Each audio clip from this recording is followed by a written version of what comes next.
Yusef also has a YouTube channel, you guys, and we're going to be doing some things in the future together. I'm going to have him up on the panel more. I'm going to do stuff over on his channel, and we're going to be working together. You know, Yusef, I love his commentary on a lot of things, and, you know, I think we'll be a good, you know, little 1-2, yeah. So y'all be looking out. If y'all haven't already, please go subscribe to Celebrity and Crime Intergalactic News Galaxy.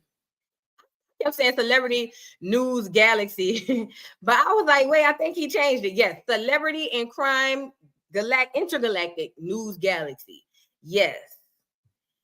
Don't it, Yusef? Me and Yusef was on the phone last night. We was on the phone. Yeah, we was on the phone trying to deal with some stuff with this channel stuff, and he is nothing short of amazing. I appreciate you more than anything. You have no idea. Not only Yusef, Opinionated presents the Glam Squad. I truly, listen, been getting me some beats, been getting me, you know what I'm saying? Like, Opinionated has been nothing short of amazing. Miss Parker has been nothing short of amazing, working stuff behind the scenes, getting me other stuff, creative ambitions. Shout out to QD TV. My sis called me and was like, what you need? Here, let me show you how to do this and get this money. You know what I'm saying? Like, people really been, you know what I'm saying? They really been looking out. So shout out to everybody, because I don't know if you don't know, I am no longer monetized for now. It's suspended, and we're working on that behind the scenes. But as of now, I'm not monetized, so you can't send a super chat or nothing like that. Memberships are on hold. So you guys, I would say undo the membership if you need to, obviously, but if you can, just hold out, because I think I'm gonna be able to do all right by this one. So just hold out. If I can't, trust me, I'll come back and say, girl, go get your money. You know what I'm saying? Whatever. But yeah. So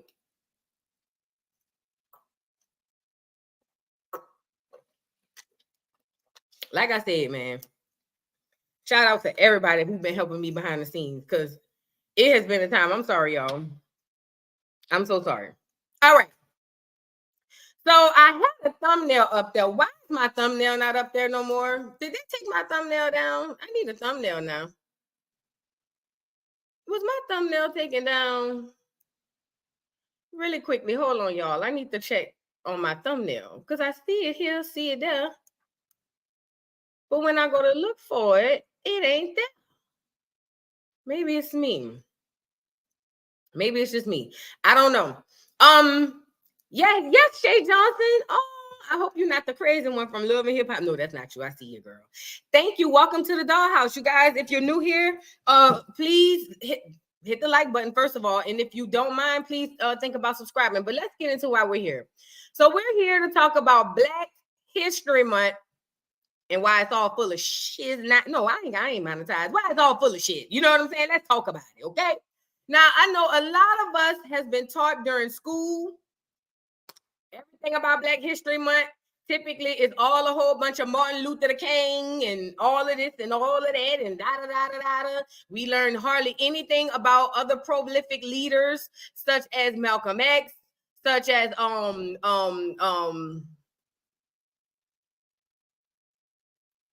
what's this fucking lady name? Oh my God. I hate when I draw blanks. I only draw blanks when they come to names. I swear. And I'm looking at this lady in my head. I'm looking at her in my head. Freak. Oh my God. I hate that. Hold on. I gotta go get her. I know this lady name. I'm looking at her face right now. I always draw blanks on names. That's why I always be like, help me out. Not Rosa. Hell no, Rosa. Hell no, not Harriet Tubman, not Rosa. The Black woman from Mississippi who helped with voters' rights and all of that.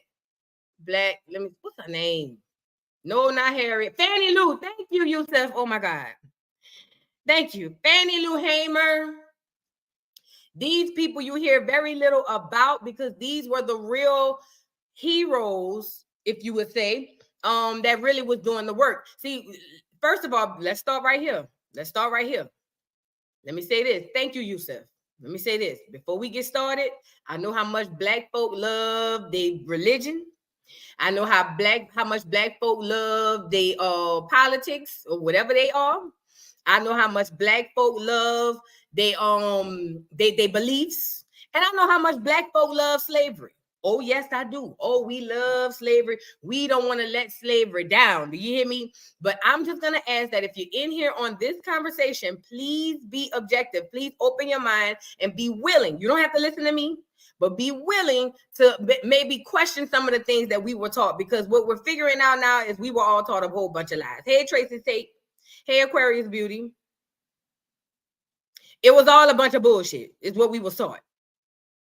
So what I need for you guys to do is just open your mind, have an open mind, and really start to really just quite, like I said, don't believe nothing I'm saying, even though I'm gonna bring up some stuff, but don't believe nothing I'm saying. Just do your own research, and please, for the life of God, please don't be mad at anything I say on Educational Friday and be like, fuck her, I'm out of this bitch. You know what I'm saying? Because I understand how passionate Black folk are to being in pain. I get it.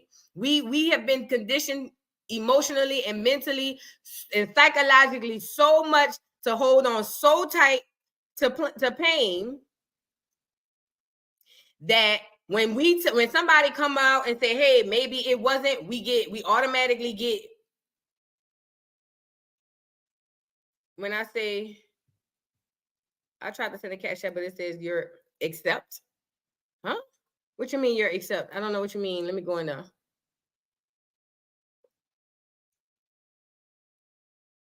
I don't know what you're talking about, my love. I'm not sure, but it is Voodoo Doll TV. But put in the cash tag. Let me see. Put in this cash tag, Pisces BIH. Put that in. That's the only thing. That's my cash app. That right there.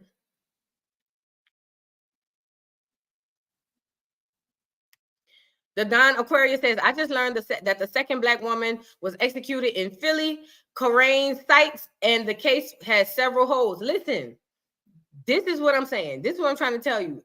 And I'm so glad you're finding stuff out like that now. We might could do something on her one day, because this is what I know. When it comes to Black history, we're taught the same thing. We're taught the same thing over and over and over again. Martin Luther King, Rosa Parks. If you're lucky, they might throw in just a little razzle dazzle of Malcolm X. You know what I mean? They only teach you the things that keep you psychologically enslaved. Does that make sense? It's easier to slave people when you have them enslaved here versus physically. So I've learned that there are a whole plethora of people that we knew nothing about that we should really be knowing about. And that's why I feel like Black History Month is bullshit. It's a bunch of bullshit. Also, a lot of the people that were put in good lights for Black History Month, they were not good people. Martin Luther King, he was a plant. We did a whole live on it. Yes, we did. We did a whole live on it. He was a plant. And not to mention he's boule. You know what I'm saying? Also, basically all of your civil rights leaders, all a bunch of gatekeepers, boule bullshit motherfuckers who was put in place to get you to believe the way and think the way that you think today. Do you get it? So I need us to be able to be okay with this. Y'all hit the like button. Have y'all hit the like button? It's only 219 likes and 315 people in here. Please hit the like button. I'm begging. I ain't gonna lie. But we have to be comfortable with the uncomfortable. What is boule? Destiny. Okay, you must be new. Let's get into it. I'm gonna give you a short, brief synopsis. Did I close that window? I think I probably just closed that window because I think that I had them windows up for like forever. Hold on, let's just go.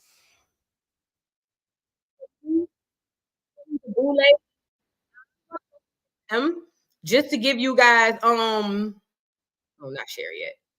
Hold on. Just to give you guys a what do you say? How do you say, a kind of brief on these folks? You know what I'm saying? Let me go get them. Hold on. So while I'm going to find these people, the boule is a secret society, or which was a secret society. It was a secret society created by Black people, modeled after the Skull and Bones. Skull and Bones is most of your president, high off, rich, clear, powerful people, powerful, rich, clear people. Powerful, rich, clear people who run the world. Now, the clear people knew that it was way more of us than them. So, in order to enslave us psychologically, they needed more of us to help them. Are we tracking? Okay. So, once they realized that, they oh snap. Okay, how do we get these people under control?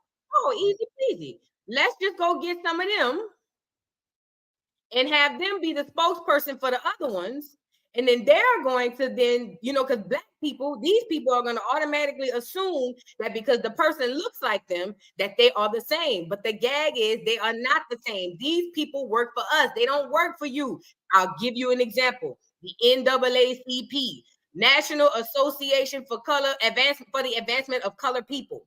All of them Negroes look like this, but they for black. I'll give you more examples. All of your basic civil rights people, all of them look like this, but did nothing for black people. You get it? So basically, they are the gatekeepers, advisors to the king. That's what Boule means. And they were advisors to the kings. And basically, their job was to keep Negroes low, keep them in place, so they won't go uproar. Because at the end of the day, listen to me. They know that it's way more of us than it is of them. It always has been. It always has been. But they psychologically enslaved us to the point where they just tell us it's opposite. And we just be like, okay, not the case. Let's go get a photo of these founding Negroes. They all look the same. So here's a picture of Sigma Pi Phi. Mm-hmm. Sigma Pi Phi. This is the Black Boule. The Black Boule were a bunch of educated in and all a whole bunch of things. And basically, what they were doing was they were the original gatekeepers. So if something was going on in the black community, they were the people that the black people who were also puppets would report to. If I'm kind of giving you a lack of better term. So this is Sigma Pi Phi. This is the originators of Black Bullet. And then also, mind you, keep this in mind too. The Divine Nine, we discussed that last week. The Divine Nine was also modeled after Sigma Pi Phi, who's modeled after Skull and Bones. I think I have the clear I think in this set of photos I have the clear they tried to model it. Hold on, let me see. Nope. There they go. Pi Sigma Phi. Do you guys see these people? Most of them were biracial, or what you would call, how do you say, they were more, what do you call, we call them Poisson Blanc in New Orleans, but white passing, yes. They're not necessarily biracial, but definitely had the clear man in their blood. You know what I'm saying? So this is the name, this is the group of clear people that Sigma Pi Phi was founded after. These are the Skull and Bones people. Yeah, light bright passing. Poisson Blanc is white passing. So Phi Sigma Pi was the original group. These were the leaders of the clear people and of the free world. And then Phi Sigma Pi, Phi Sigma Pi, I'm sorry. And then we come with Sigma Pi Phi. It was a whole bunch of half Negroes, if you want to say, yeah, brown paper bag test ass Negroes who wanted to be in close proximity of these people. These people that you're looking at right here do not get to rule the world. They do not get to be who they are. They do not get to make the decisions of the world if it were not for these people. Are we tracking? Because this is going to be very important when we get to talking about people in this whole Black history and all of this BS. This is extremely important. Remind you, see, I'm not going to talk about Black history. Garrett Morrison but invented the light bulb and all of that and traffic lights and all. I don't care. I'm not saying I don't care, but hey, Mia, but I'm saying that's not important. We need to, if you understand this, then you start to look and understand what's going on around you now. And we're going to even get into the migrant crisis because that is even a part of what's happening now that happened in the past. Okay. So listen, this is the Black Boule. These were the original gatekeepers. Okay. In order to be in this secret society, are we tracking? The only way to get into this secret society was through one portal, the Divine Nine. Let's go get them. Hold on. Let's go get the Divine Nine. Let's go get the Divine Nine so y'all can understand what I'm saying. They only choose people in the Divine Nine. This is extremely important. Divine Nine. I know we did the on Divine Nine last, but we have to talk about this because you did. You'll understand. This way you'll understand why, you know what I mean, what's happening right now and who the people who are in charge. Who are they? Let me see. Divine Nine. I got all of this saved to my own. What's it called? I just gotta find it. Let me see.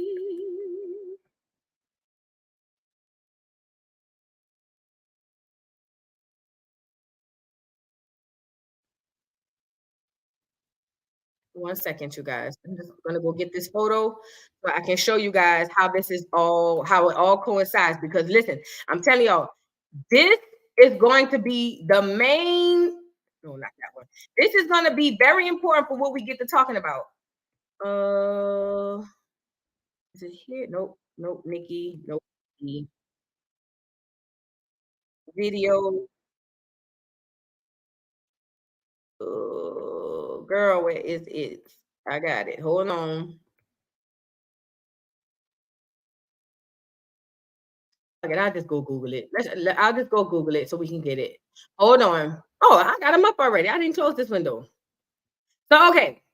The Divine Nine. This is what we were talking about last week. In case you got, I wonder if I have a photo on here. Because I really rather just show a photo. I don't need the whole video. I'll just go get it. So far, we have the Skull and Bones, Phi Sigma Pi, I'm sorry. So far, and we have the Black Boule, which is the secret society, who was literally created in the image of the Skull and Bones, Phi Sigma Pi. I'm sorry. Sorry, guys. Let's go get a photo of the Divine Nine. All right. In case you're unfamiliar, I'm pretty sure most Black folk know who the Divine Nine is, the D9, but just in case, let's go grab them. Okay. The Divine Nine is a list of, or a group of Black sororities and fraternities that I'm pretty sure we're all familiar with. Just for purposes of this, we're gonna go ahead and get. Hold on, here we go. The Divine Nine consists of Alpha Phi Alpha, which is the oldest. Then we have Alpha Kappa Alpha Psi, Omega Psi Phi, Delta Sigma Theta, Phi Beta Sigma, Zeta Phi Beta, Sigma Gamma Rho, and Iota Phi Theta.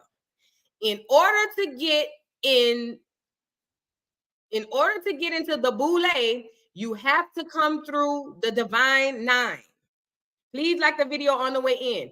You cannot get into the Black Boule, who are the gatekeepers of the Black society, unless you come through the Divine Nine. We had a whole conversation about it last week. I know I had a bunch of D9 people in here. Some people cussed me out on the replay gang. I don't care.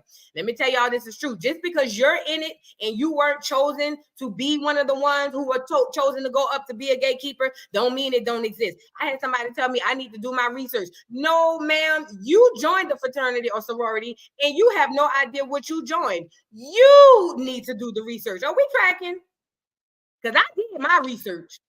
It's almost like Christianity. Most people who are not Christians know more about Christianity than Christians. And when you in it, you sucked in it. They psychologically have you already hypnotized to where you don't ask no questions. It's no different from religion. When you join these D9 organizations, you don't go around asking a whole bunch of questions, and we know that's true. So don't tell me in my comments replay game, because I know that be y'all. Don't come, not everybody. Shout out to my replay game. But don't come and tell me I need to do my research. No, bitch, I did mine. You do yours and ask yourself why you took the rituals and oaths you took. But this ain't about that. This ain't about that. I'm trying to let the people live. You know what I'm saying? But I just know how they're gonna be in the replay game. And not everybody, I fucks with the replay game. But anyways, moving on. So now that you know this, I'm gonna stop sharing. Let's get into, let me see where I want to start. Let's start with a brief little history. I got some notes, you guys. So these are the facts. Let's start here first.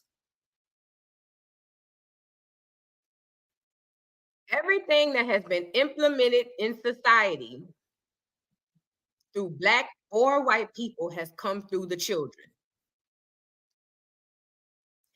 Everything that has been implemented in society comes through the children. Please remember that. Everything that has been implemented in society comes through the children. Have you ever heard the old saying, you can't teach an old dog new tricks? That is a saying for a reason. You cannot tell an old Black person anything different than what they already know. Not everybody, but that's just the facts. The only impressionable group of people that you can take and mold their minds and shape them the way you want them to be shaped are the children. When I say children, I don't just mean 4, 5, 6, 7, 8, 9, and 10. I mean all the way up through college. So every single thing in history that has been implemented to change a society has come through the children. There's a reason why when church came about for Black people, because we were not doing Christianity the way that we're doing it now, there's a reason why they developed a thing called Sunday school. You get it? Sunday school. You get the child from little bitty, and you start them off with the little Bible stories. You get them at that small size. By the time they middle teenage, they gone. Hell, before that, they gone. Not only do we have Sunday school implementing these things, I'm talking about Black folk now. We also have school implementing these things. Black History or Black History Week, because that's what it was before Black History Month, was implemented in the school, not through the adults. So they put the book and all of that from Carter G. And all of that was implemented through the school. Let me give you a gag right quick. Let me gag you up right quick. If you believe in coincidences, then this right here is a coincidence. But Carter G. Woodson, if you believe in coincidence, then let me say this again. If you believe in coincidences, then this right here is a coincidence. But guess what? Carter G. Woodson was a member of Omega Psi Phi. Are we tracking? Remember when I told y'all, please remember what I'm saying when it comes to the gatekeeping and the boule and how they only choose from the D9 organization. That's why you're seeing a lot of celebrities crossing over in these D9 organizations at older ages. You're like, why the hell is she crossing? It's a much deeper thing behind this. Carter G. Woodson, the person who created Black History Week and or what we know now to be Black History Month, was a member of Omega Psi Phi. Like I said, if you believe in coincidences, then by all means, this is all a big coincidence. I know for me, I don't believe in coincidences. So for me, I feel like it's cap. Like, what the hell? Why is this like this? And we're gonna get into Carter G. Woodson's history. Remember this throughout this entire video. All your faves were in one of these sororities or fraternities. Every single one of them. Martin Luther King, Jesse Jackson, Rosa Parks.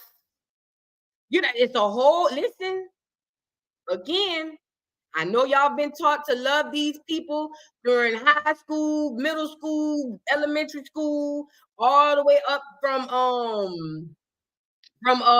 what do you call it? All the way up to church. They didn't have Martin Luther King photos posted up at the church. I know. Be comfortable. You have to get comfortable with the uncomfortable. So just keep that in mind. Carter G. Woodson is the man who created the Black History Month or Black History Week. And he himself was a member of one of the Divine Nine organizations, aka Omega Psi Phi. Keep that in mind. All right. Let's go get Carter G. Woodson. Let's go get a little history. Is there anything I want to say before we get into that? Hold on. I just want to make sure I got all the prereqs out the way.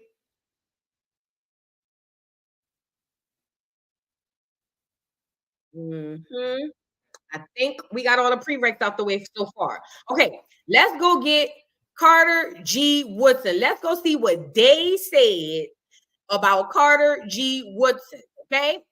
Now, you guys know I like to get my stuff from reputable sources.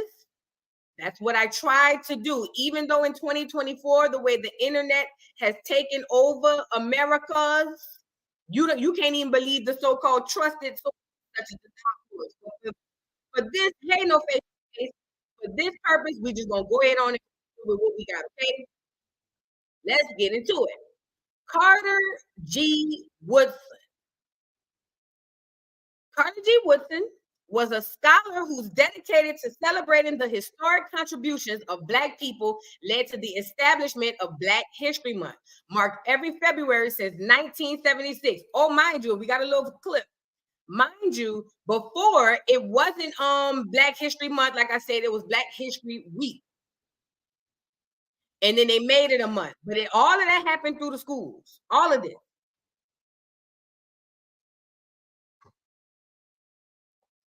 Woodson fervently believed that Black people should be proud of their heritage and all Americans should understand the largely overlooked achievements of Black Americans. Sound innocent, right? Remember, don't it sound innocent? Oh, I mean, he's just trying to get people to understand, to celebrate Black leaders and Black accomplishments and all of that. That's how I was taught. That's what I would say, right? Now, here's his early years education. Let me say this too. First of all, put your thinking caps on. I need everybody in the chat to put their thinking caps on, because this is where we got to start looking at things and paying attention to words. Words mean so much. One small word like and or, those can make or break an entire conversation or anything that you're reading. Listen to me good. We're going to put our thinking caps on, and according to the NAACP.org, yeah, this is what they said about Carter G. Woodson, okay? So it says, Woodson overcame early obstacles to become a prominent historian and author of several notable books on Black Americans. Mind you, he was cool with W.E.B. Du Bois, who was another doggone plants, but that's a whole nother story. Anyway, born in 1875 to illiterate parents who were former slaves, Woodson's schooling was erratic. He helped out the family farm when he was a young boy, and as a teen worked in the coal mines of West Virginia to help support his father's meager income.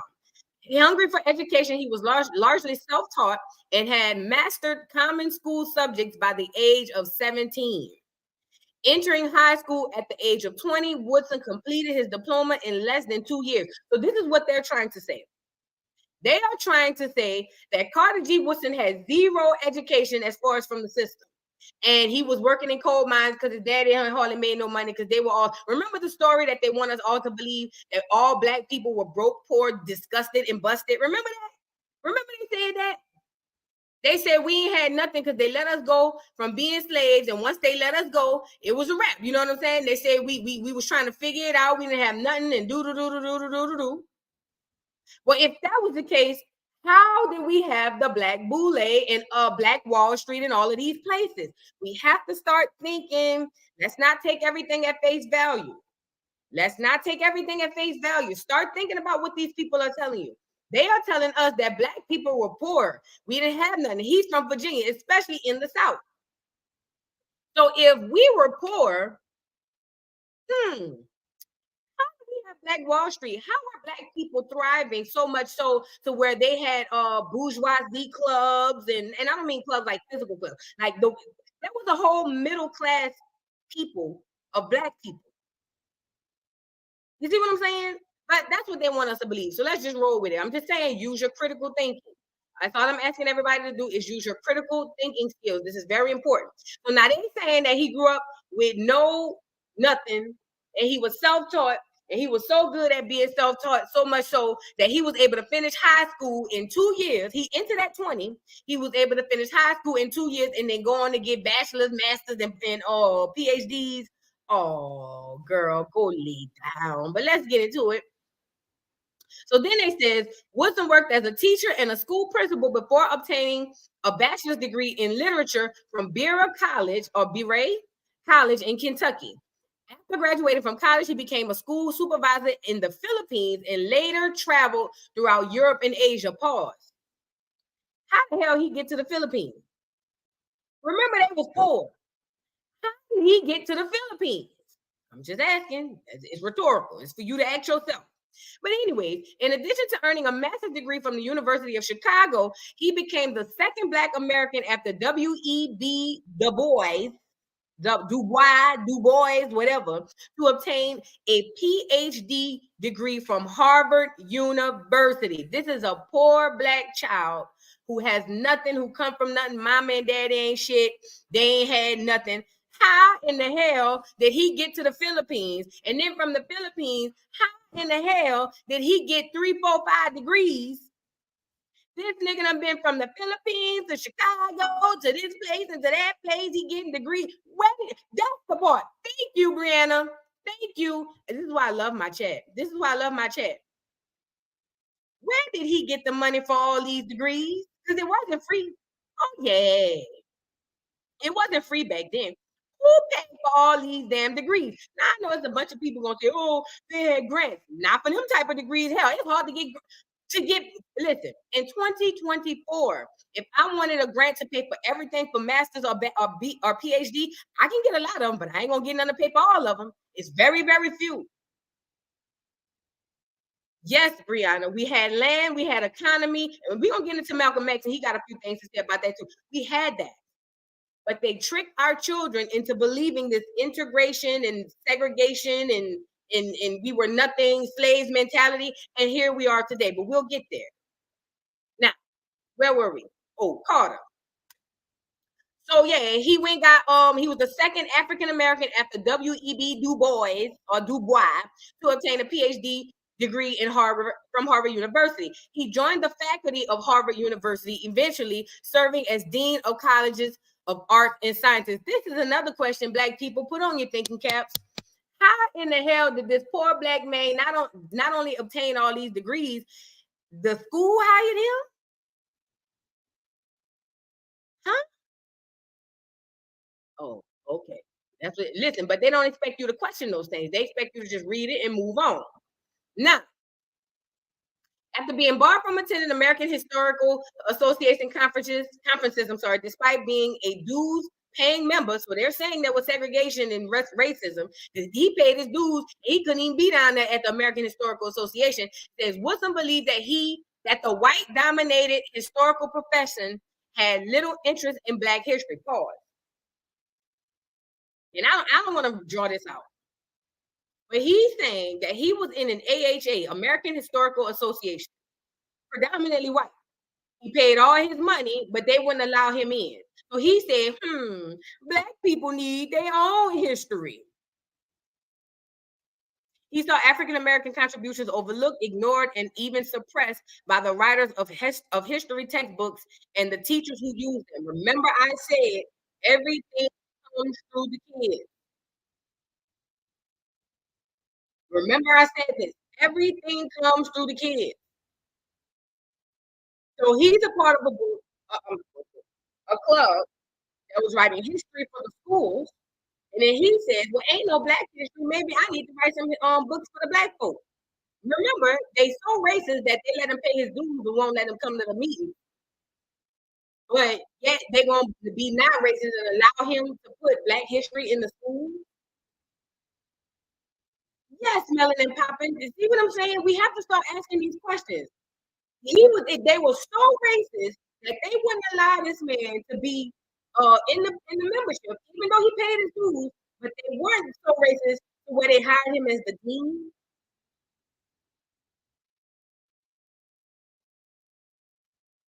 Again, I ain't trying to tell you what to do. I'm just saying ask questions. That's all I'm saying. All I'm saying is ask questions. All right, for Black scholars to study and preserve Black history, Woodson realized he would have to create a separate institutional structure. How he get access to create institutional structure with funding from severe philanthropic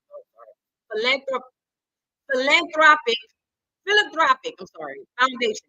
Woodson founded the Association for the Study of Negro Life and History in 1915 in Chicago. Now, slavery was over in 1865. So they're saying about 40, 50, 55, 60 years, he started a whole association in Chicago and describing its mission as the scientific study of the neglected aspects of Negro life and history. The next year, he started the scholarly Journal of Negro History, which is published to this day under the name Journal of African American History. Let me ask y'all a question. If right now we had, let's say in this chat right now, we had an award-winning author. Right now, let's just say right now in the chat, there's an award-winning author right now who's been writing books. Everybody know him. Do you think they would have an easy chance of getting into institutions? Do you think they would have you think it would be easy or hard for them to be able to write scholarly books that's going to be taught to children all over America? Do you think it'll be hard or easy? I know for a fact in 2024, it will be damn near difficult unless you know somebody. But remember, Carter G. Woodson was a member of the Omega Psi Phi, who is also under the Divine Nine, who is also the gateway to the Black Boule. Are we tracking? Now, I'm just putting pieces together, and y'all do with that information that you please. But I'm just saying, it's just giving. I don't know what the hell going on around here. Anyways, back to where we were. So he got foundations and all of that, and he writing books, Journal of Negro History, and look at how this is another thing we need to pay attention to. When he wrote it, he called it the Journal of Negro History. Think about this.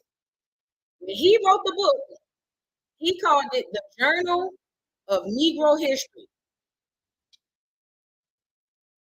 They later changed the name to the Journal of African American History. Why is that? Why is that?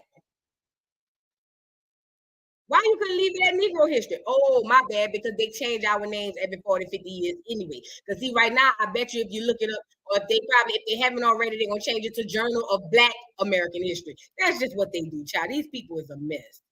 Anyways, so it says Black History Month. Woodson devotion to showcasing the contributions of Black Americans bore fruit in 1926 when he launched the Negro History Week in the second week of February to coincide with birthdays of Abraham Lincoln and Frederick Douglass. Okay, it says Woodson's concept was later explained into Black History Month. I'm sorry.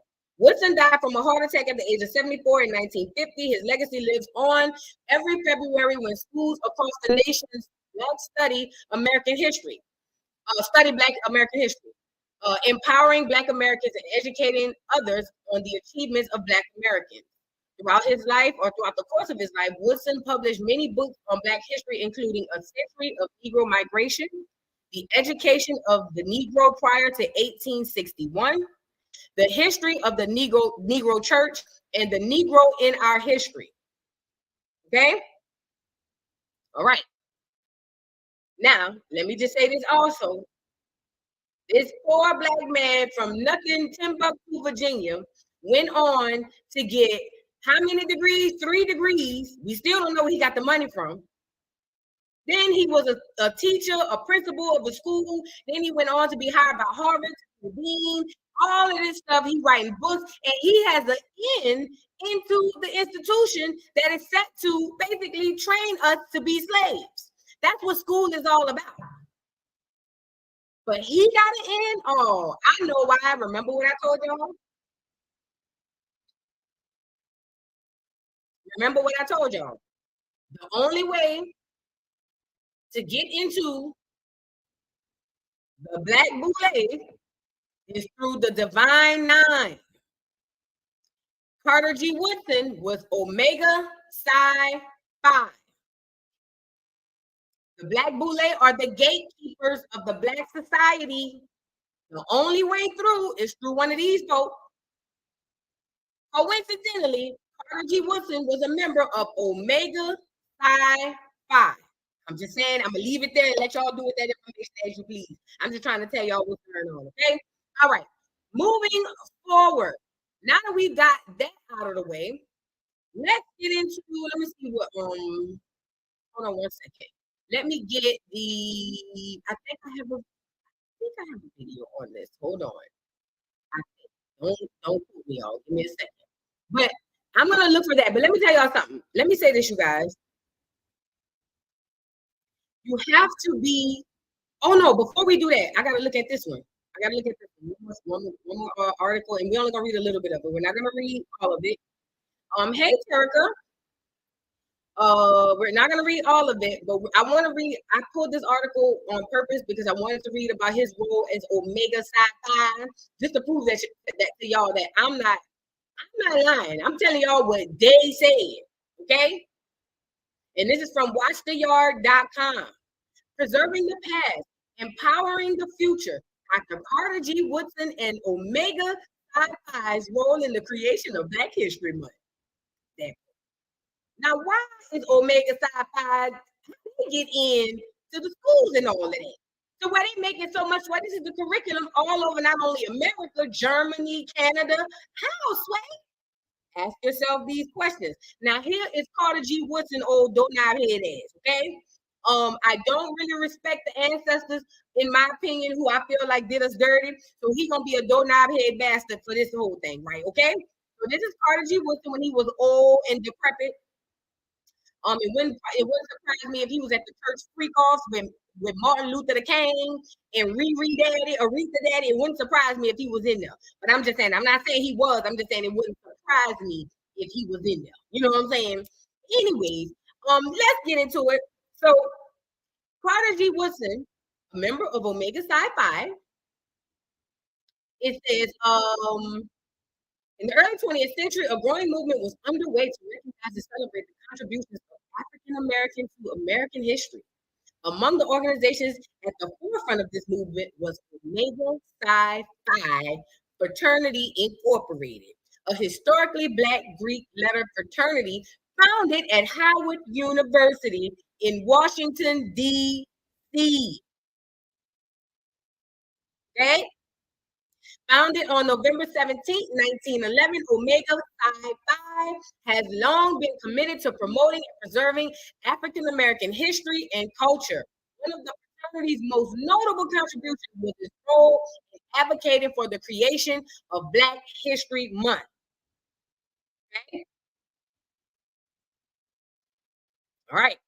Now listen, he, along with the group Omega Psi Phi, because he was one of them, they implemented at the time Black History Week. I'm sorry. And not only was it a celebration, we have to remember this is something that was implemented in schools all over America. Why is this? How did this Negro get all of this pull and this clout? Now I know some people gonna say, well, maybe through the fraternity. Yes, you're right. But how much pull? How many? I know a lot of people that pledge, and I don't know nobody with this type of power that pledge. Remember, I said the Black Boule, the gatekeepers, advisors to the king, they are only selected, hand selected. You don't actually go in. They're hand selected from the Boule society who they want. And they only select from one of the Divine Nine organizations. Okay.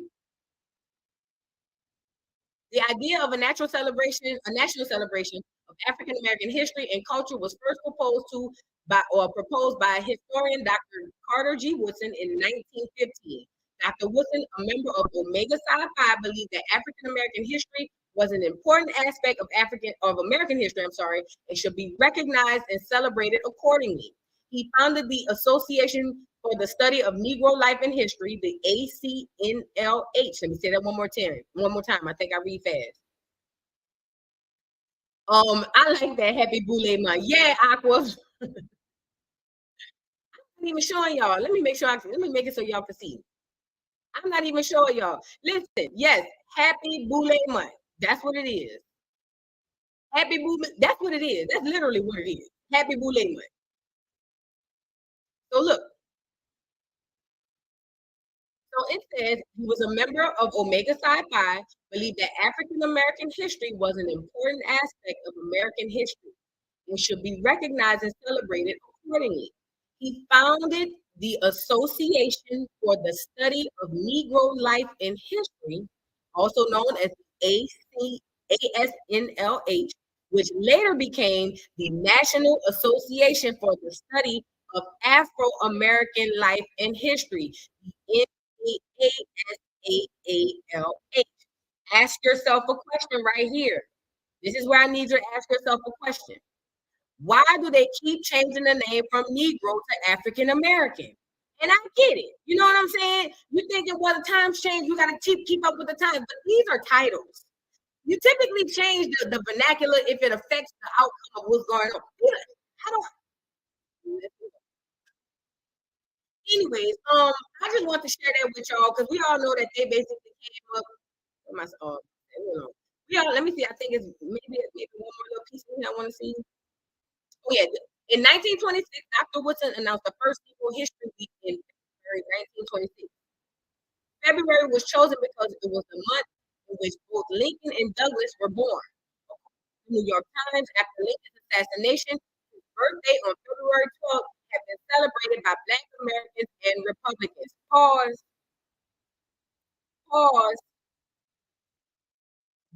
Remember, y'all do know Black. Oh, it is going in and out. Is the mic still going in and out? Can you hear me better? Can you guys hear me better? I'm sorry if the mic's going in. I think some of this is YouTube too, but I pulled the mic closer to me. Listen to what I'm saying. Think about this.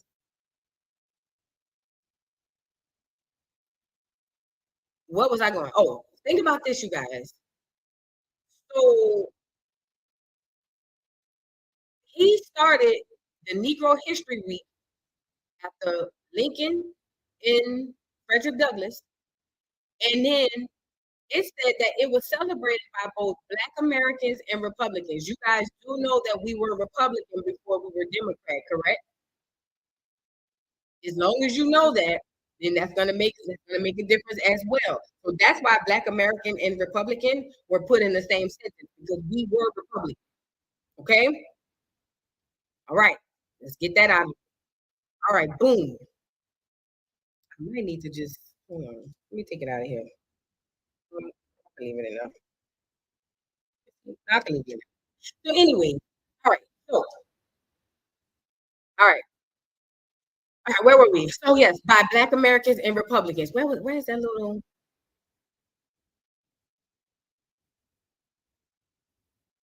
Okay, Douglas Day, which is observed on February 14th, has grown in popularity since Mary Church Terrell had started in Washington in 1897. So Frederick Douglass had it.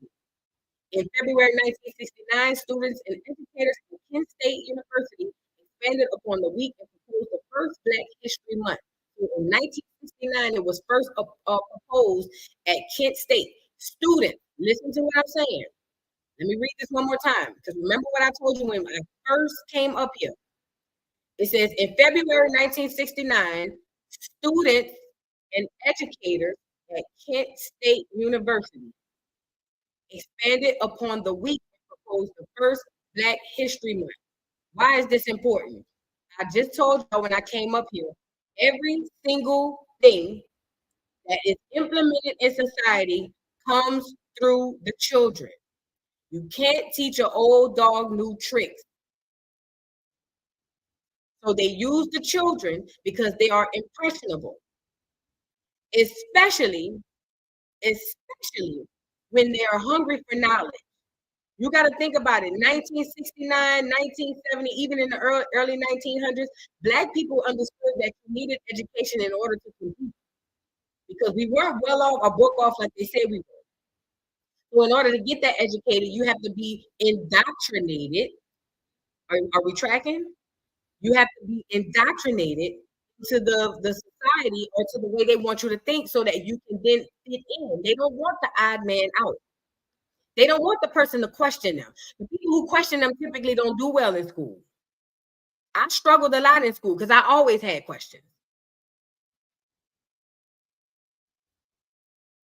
So it was first asked to be a month by the children at Kent State University. And then it says they officially celebrated it in February 1970. 6 years later, in 76, Black History Month was officially recognized by the U.S. government and have been celebrated annually since then. Today, Omega Psi Phi continues to be a strong advocate for Black History Month and works to promote and celebrate African American history and cultures through its various programs and initiatives. Let me say this too. On the surface, people would say this is a great thing. This is a great thing. Yes, it is. We got Black History Month and we got Black people who organized it and orchestrated it, and they are pushing forward and they're making sure everything goes according to plan because we need to know about Black history. Let me ask you guys a question. Let me ask you guys a serious question. We've all been taught Black history in school. Every single one of us. Put a 1 in the chat if you think that has helped forward Black people learning about Black History Month, or put a 2 in the chat if you felt like it didn't really help forward us, but it was good to know. Was it helpful or was it not? Put a 1 in the chat if learning about Black history was helpful. Put a 2 in the chat if it weren't. I'm going to tell you from my experience while I wait on the numbers. Yes, I learned everything I need to know about Martin Luther King. I'm tired of learning about this thing. I'm tired. At this point, I'm waiting on them to release the sex tape that they said. They said they had. I don't need to know nothing else about this thing.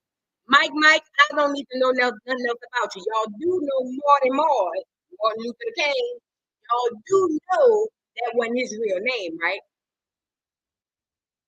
Let me fucking hit it up a little bit more in case you didn't know this. Y'all do know. Let me fucking hit it up a little bit. Remember I told y'all about that Divine 9? Remember I told y'all about that? Is this it? Nope. Let me scroll down. It's gotta be this. Let me see. Y'all do know. Remember I told y'all about that Divine 9, right? Remember I told y'all about that? Guess what Martin Luther King, Marty Moore, guess what he was a member of? Who can guess? Who can guess what Marty Moore was a member of? The Divine 9. Yes, he was. Oh, yes, he was. He was a member of the Divine 9 organization. Coincidentally, y'all know I don't believe in coincidences, but I'm just gonna say this for this purpose only. He was a part of the Alpha community. That's the very first one. Alpha Phi Alpha. That was the very first organization of all the D9 members. Why is this important?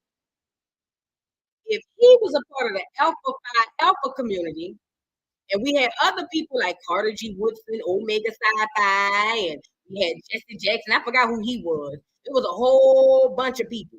Ask yourself this. Of all of the people in the past, who had the most influence out of all the civil rights leaders? Who had the most influence on Black people?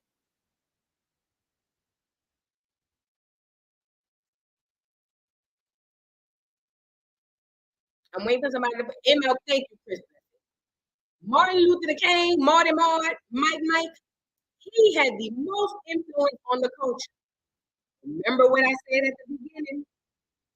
The Black Boule are a bunch of gatekeepers. They are the gatekeepers to Black people and advisors to the king. That's what a Boule is, right? So they only pick their members from one of the Divine Nine organizations. Baltimore, amongst a bunch of other people, was in the D9 organization. But Baltimore was in the very first D9 organization. He was a member of the very first D9 organization. And he had the most power. Remember, especially back in them days, you don't go up to Alpha Phi Alpha and say, I want to be a member. I don't know how they do it now. Right now, it looks like they're giving out membership. They're giving out memberships to anybody. You know what I'm saying? Right now. But back then, you didn't go to them and say, hey, can I join? Where do I fill out my application? No, no, no, no. Back then, you were hand selected, just like Baltimore, and I'm Baltimore, Lord have mercy. Just like the Boule hand selects from the Divine Nine. The Divine Nine are gatekeepers, advisors to the king. Around this time, the Divine Nine was a secret society. What does that mean? That means they exist, but you don't know it. You might be sitting next to somebody thinking, y'all that's just one of your brothers, and he really a Boule member. A gatekeeper. I did a oh nice. Don't get me started about the church. Oh, I don't want to hurt nobody's feelings. I think we had a Bible company in here earlier or something like that. But y'all listen, don't get me started on the church. Is it still going in and out? If it is, I don't know what to do, y'all. Hold on.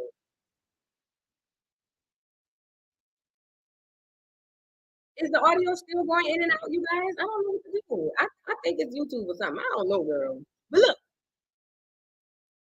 don't get me started on the church. All of them big old, it is messing up. Let me see, girl.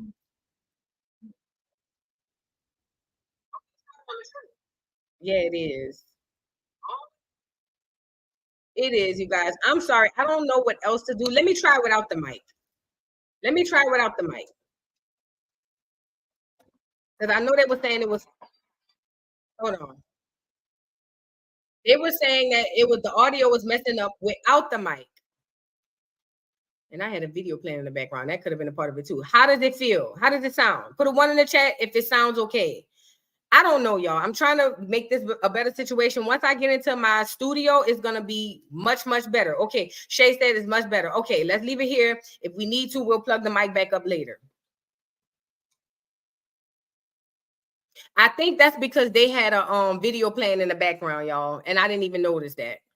But let me know if I need to put it back in. So listen. Where was I? Oh. So yes, please like the video, guys. Please like the video. Listen. Marty Moore was Alpha Phi Alpha, one of the D9 organizations, and then also the Black Boule, remember, who's modeled. Am I still breaking? Maybe they may be behind. Who is still modeled after the Skull and Bones. The Black Boule, they handpicked their people from the Divine Nine, not off the street. Okay? Please keep that in mind. Marty Moore was a part of the first Divine Nine organization, Alpha Phi Alpha, and he had the most influence of all of the other Black leaders. Coincidence? Sure. Okay. Let's go move. Let's go with the move. It's a coincidence. Woo, whatever. All right. So let's move on. I'm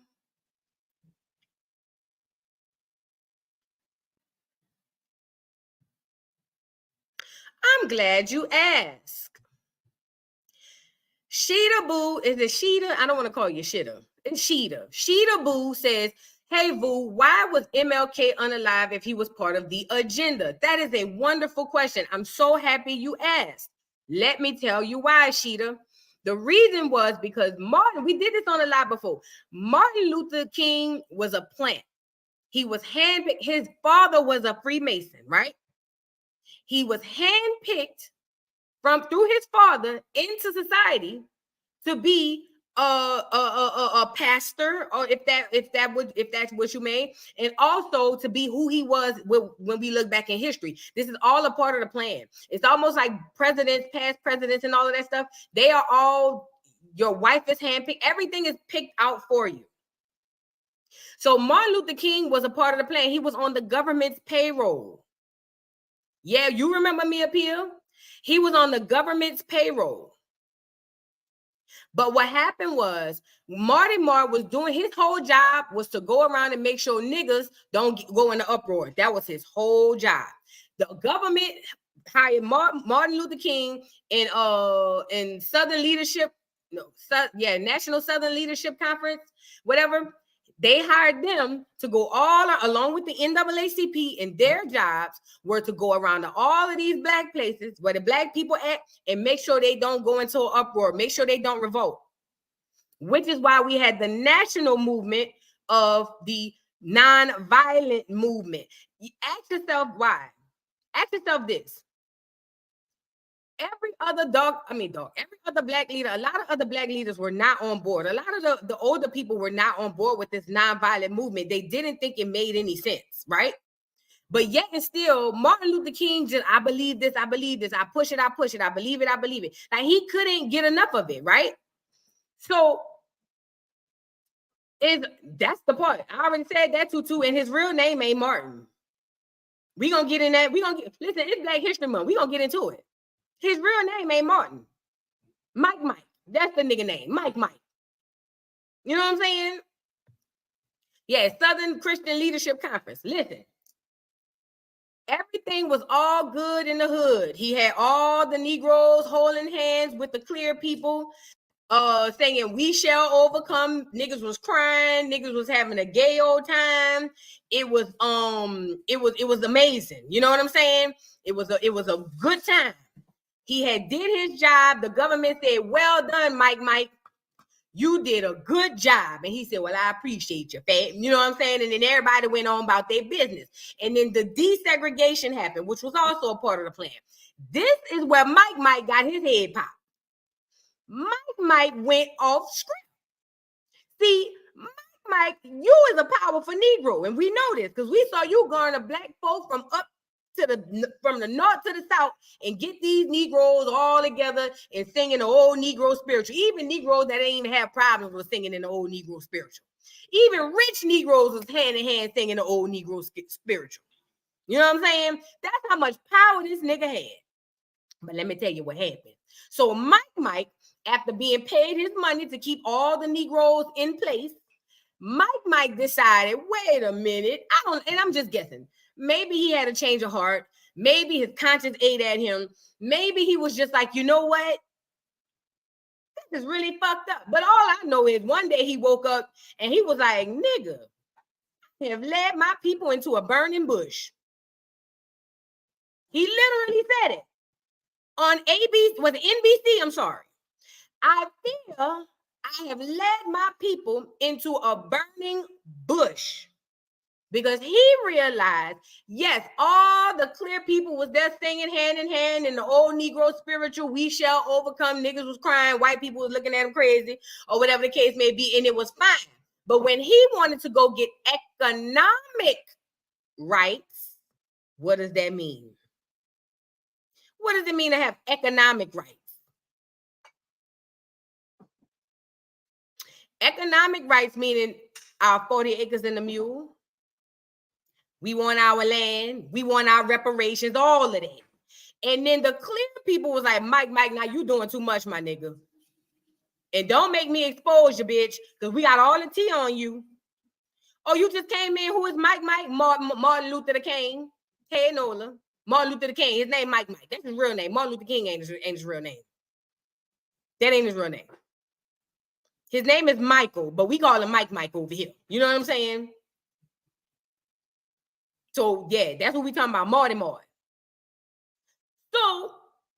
once he started asking for that, and Marty said, we coming to get our check, and they know this nigga got real life, like, he really got hands on that. Like, if this nigga snap his fingers, all the niggas coming together. The government said, oh, no, he got to go. Oh yes, and he started speaking on the war. He went off script. They was in, and you know what? I gotta speak on behalf of the clear people. If I was the clear people, I'd be mad too. Be mad. If I want you to do a job and you can only do what I'm telling you to do as a job, and then all of a sudden you wake up one day and you want to go off and do something I told you not to do, nigga, I'm mad. I don't blame the clear people because you was wrong, nigga. You were supposed to stay on script. So that's why Mike got killed. Mike got popped upside the lemon because he was doing too much and he went off script. And then people said, we got to get you up out of here because you're too strong. See, they didn't realize what they built. They built something that they could not have a control over. If Martin Luther King had did one speech, listen to me and listen to me good. If Martin Luther King had did one speech telling niggas to uprise or rise up, you think they was gonna give him the opportunity to do that, girl? He was already talking about we come and get our check. They said, "Oh hell no, you got to get up out of here." Mike got to go. Let me say this too. See all these movies y'all see about these black heroes. When it comes to facts about black history or black heroes, don't listen to none of it. Don't listen to none of it. Them people put them movies out to further confuse you. Okay? That part, Shay. Shay says, now it makes sense why MLK was all in the history books and not Malcolm. Malcolm was for us. MLK was for both. Listen, Malcolm was an independent thinker. You can't, and he also had power. He also had power. So we have to be mindful of these things when we talking about this. They always painted Malcolm X to be the militant. Just like they painted the Black Panthers. They painted them to be the militant. They painted them to be, all these horrible people. You know what else I thought about too? And we talked about this last week. Not last week, the other week when we were talking about Marty Moore. Or was it last week? Remember Cat Williams? Hold on, let me get it up here. Because see, I'm a visual. Y'all gotta see it what I'm looking at. Y'all gotta see it. You know what I'm saying? Remember Cat Williams said that when you sign up for the agenda, you get a weird looking light-skinned wife who don't do no interviews. Remember he said that? No, he said it. I was there when he said it. Yes, he did. Remember he said that? He said you get a weird looking light-skinned wife who don't do no interviews and all of that. Now we all know Mike spread it wide and down low. Mike loved the whole milk. Do you hear me? He was in love with the women of the Milk of Magnesia community. But take a look at Miss Coretta. Rest in peace, Coretta. This ain't no shade. I'm just saying I'm putting 1 and 2 together. But look at Coretta. Cat Williams said, when you sign up for the agenda, you get the weird, light-skinned looking wife. Now, I'm not saying the ladies are ugly or nothing like that, but I'm just saying, do with this information as you please. Here's Coretta. You get it? All right. I just wanted to show y'all that part because this is big. This is big now. Boom. Get it off of here. So now, peep this. So look. Where was I going? Oh, so yeah, that was about Martin. Okay, let's get into...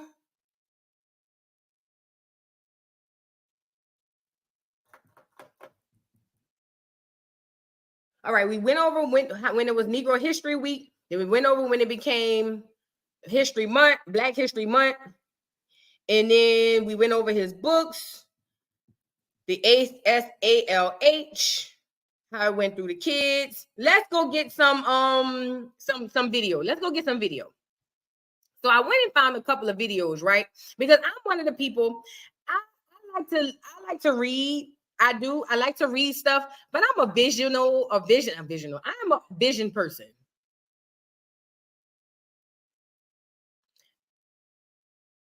I'm a visual person, right? I like to see, I'm a documentary girl. You know what I'm saying? I love documentaries, but not the ones where, you know what I'm saying, they made it and then they just try, it's just people talking. I don't like the documentaries where people be like, yeah, because back in 1912, nigga, how you know you wasn't there?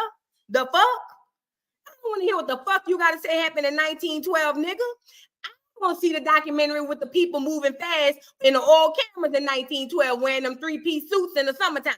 That's what I want to see. I don't want to see no nigga getting up here, no nigga, no bitch nigga or nigga bitch getting up here telling me what the fuck was going on in 1912. Show me the people and let the people tell me what the fuck was going on. I don't want to hear that ugly ass shit. You see what I'm saying? That's just me. You know what I'm saying? So that's just how I roll. So after I read, I like to go verify by words. Now, let me be fair. Okay, let me be fair. Everything you see ain't always right. But this is why it is very important to ask questions. See, I know they taught us in the church, you don't question God, you don't question this. In school, they teach you don't question nothing. So we have been accustomed psychologically to not question things. I say question everything. Do you hear me? Everything. I don't care what it is. Question it. Even if you come back with it was right, question it. Are we tracking? Boom. Let's get into it. So I pulled a couple of videos. You know, I got my boy Malcolm on the line. You know what I'm saying? But before we get into Milk, before we get into him, let's go over here and get into something else. Where's my email? Okay. Let's go over here and get into something else. So,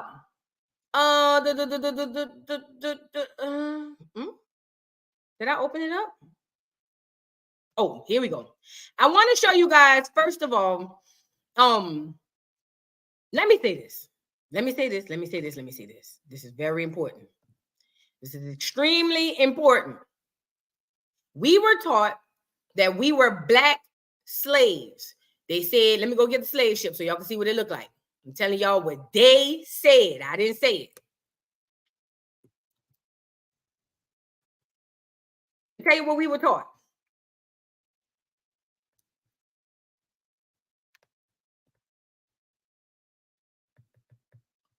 I guess I could use Wikipedia for a picture. I don't think it's that deep because it's just a picture.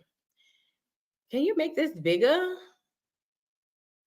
Let me see if I can download this. No, because they talking about contributing to the author, girl. I mean, why would I give Wikipedia money? That's crazy. Look, peep this. Now remember, before we get into this part, no abundance and clarity. You're not blocked. You're not blocked. Listen, before we get into this, you guys, like I said, keep an open mind, question everything, okay? They want us to believe that we were slaves from Africa sold by our own people. Mind you, they think just because everybody black, we all the same. If you go to an Italian person, ask them would an Italian person say they're the same as a Puerto Rican? Would a clear person from America say they are the same as a German? Would a clear person from, would a Chinese person say they're the same person as a Japanese person? Why is this important? Why is this important?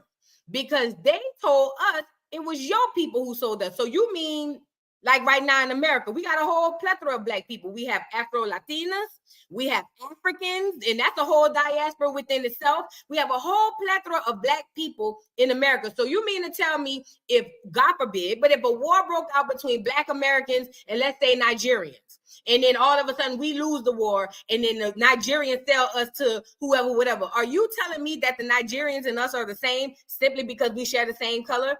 No. It's all cap.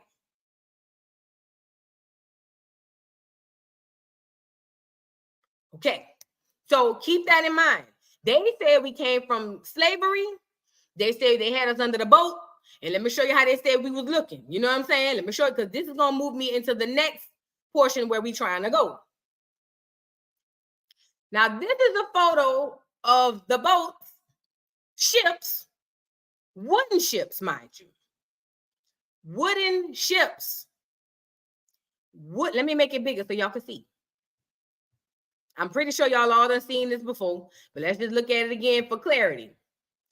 The wooden ships that we were brought over to America on in the Atlantic, across the Atlantic Ocean. That's why they call it the transatlantic slave. Let me tell you this. Even in 2024, the Atlantic Ocean is one of the roughest oceans, waters, bodies of water you can go across because of how what's the word I want to use? Because of how aggressive the water and all of that is. Like that is, even in 2024 with iron ships, it's extremely difficult. But they want us to believe that in the 16, 17, 18, 19, well, 17, 1800s, I'm sorry, that they was bringing Negroes on the ship. Look how they had us lined up, packaged up. This is all a part of psychological slavery. Let me tell you why. Thank you for saying that, KL. I'm in the Navy and been on ships, and the Atlantic Ocean is definitely the roughest. So think about this. Thank you so much for saying that. Think about this. Think about a wooden ship. Wood, not iron. Wood. That they have to use paddles for. Now, granted, I know it ain't people paddling. Maybe they had the little thing, the mechanisms by then where the paddles was doing its own thing. You know what I'm saying? But think about this. They had these people doing the paddling, or they had the paddle ship, a wood paddle ship going through the Atlantic Ocean, and that's how we got here. And look, this how they said we was oh, don't feel dumb, Nikki Nicole, because I felt, listen, I understand what you're saying. I felt like that too when I found this out. Because remember, they teach us this in school. Carter G. Woodson. That's not the here nor there. You know what I'm saying? But listen, they teach us this in school, but this is what they're telling us. They are telling us, hey, y'all were slaves. We brought y'all on the ship, a wooden ship with paddles, and we had y'all lined up on the ship like this. Look at how them people lined up like that. Let's put our thinking caps on. I need all of us to put our thinking caps on. I need everybody to put your thinking cap on. I need everybody to put your thinking cap on. If in 2024, we just had a person who's in the Navy who confirmed that the Atlantic Ocean is one of the toughest waters to go across. You mean to tell me in the 1600s on a wooden ship, them clear people was able to get at least 20% of the Negroes under the bottom of the ship over the waters? Put your thinking caps on. I need everybody to put your thinking caps on. You mean to tell me that they was able to get all them Negroes from over here? They say millions. That's what they said. Now that we got that, now again, you can believe it. Whoever believes it, that's fine. And again, don't listen to me, please. I encourage everybody to do your own research. But this is what I'm saying this to say. This is a part of the psychological slavery that they institute on you. Because all they do is, if they teach you from little kids, that you were a slave and treated like this, your ancestors were treated like this. Stuffed under a ship like cattle. No, not even like cattle. Worse than cattle. Stuffed under a ship, shipped all the way over to Americas from Africa. And once they got here, beaten, raped, I'm talking about all the most heinous things, hung and all of that, treated like shit, worked all day and all night for free. They got nothing. And then the government decided to say, okay, we'll release you as a slave. You're not a slave no more. But pick your own self up by the bootstraps. And then Black people, psychologically, we start to depend on the government because we psychologically in our subconscious, because they told us this, we believe that we have to depend on them. Which is why, like I said earlier this morning, you got a lot of Black folks still going up to Congress and to all these people talking about reparations. You know why you might not get reparations? Because maybe it never happened. Ooh. You mean what? Now, I know somebody in the replay gang gonna drag me. I know black people love being slaves, so it is what it is. But maybe, and I'm not saying slavery didn't happen at all. Maybe, just maybe, it didn't happen the way that we were told. Are we tracking?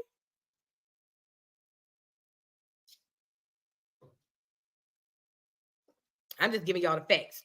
Now that we've done that, get that off of here. Let's go get into this video. Now, this is a clip from a movie.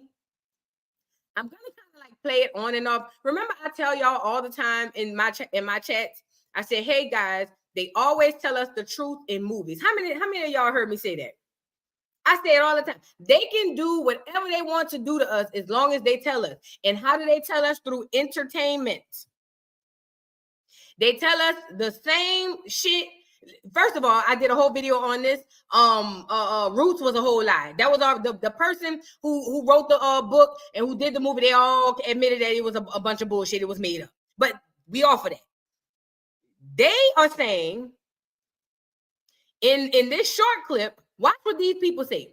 And it ain't just her. I want to see if I can find the other one. Let me pause it so y'all can catch it. Y'all remember the movie shit. What's the name of this movie? I'm about to tell you right now. About Maria Laveau from New Orleans, the black lady. Remember Angela Bassett played in that movie? So I can't play it all. I'm going to put some of it on here until we get to, the part. But look at when Angela Bassett is having this conversation with this clear woman who now is because they're colonizers. Think about this, you guys. These are colonizers. This is what they do.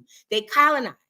They don't create nothing. They go in and they pillage and they take. They don't create nothing. Which is why all cultures all across the world have a bunch of people who look like them. They are not the originators of nothing. They over there on Black Twitter talking about White History Month. And I say, let them have White History Month if it makes them feel better. Let them have it. Okay, fine, take it. It ain't done nothing for us, but Black people have this strong allegiance to losing, not losers, losing to where it's just sickening. Listen to what this lady saying. I'm going to take it off just so, for copyright for a little bit, and I'm going to pull it back up. Listen to what the clear lady is telling Angela Bassett at the time, who is Marie Laveau. Everything you got from us. Did you a voodoo slave girl who graced us with her black magic? She couldn't tell a love potion from a recipe for chocolate chip cookies if she had to read it. You made her a slave. Before that, she came from a great tribe, the Arawak. She learned the secrets of the other side from a 2,000-year-old line of shamans, necromancy. She gave it to your girls of Salem. Oh, shit, I missed the part. Because they're going to show you. Let me see if I can pause it. And you can't really replay the let's run it back. Everything you got from us. Did you a voodoo slave girl who graced us with her black magic? She couldn't tell a love potion from a recipe for chocolate chip cookies if she had to read it. You made her a slave. Before that, she came from a great tribe, the Arawak. She learned the secrets of the other side from a 2,000-year-old line of shamans, necromancy. She gave it to your girls of Salem. Did I pause it? This is the Arawak tribe. Who those people look like? And here is another Arawak or Taino tribe from Florida. Where my Florida people at? Let me tell you something. Everything. Where my Florida people at? If Florida, is you in here? Let me tell you something. One of the biggest states or territories that had indigenous Aboriginal people are from Florida. Florida had the most indigenous Indian tribes in the entire, I'm talking about in the entire, they were like Florida. So let me tell you this. Everybody from Florida in here, do me a favor. I want everybody to do this. But everybody from Florida, do me one favor. Find the oldest person in your family. Find the oldest person in your family and ask them, did any of their ancestors, their mamas, grandmothers, or whatever, ask them if any of them had Indian in their family. Meet me next Friday and we're going to talk about it, okay? I want all Black people to do that. But specifically for this conversation, I guarantee Florida, if you're born and raised in Florida and y'all not like a transplant from another place, I want to guarantee you about 90% of y'all going to say yay. But do me a favor.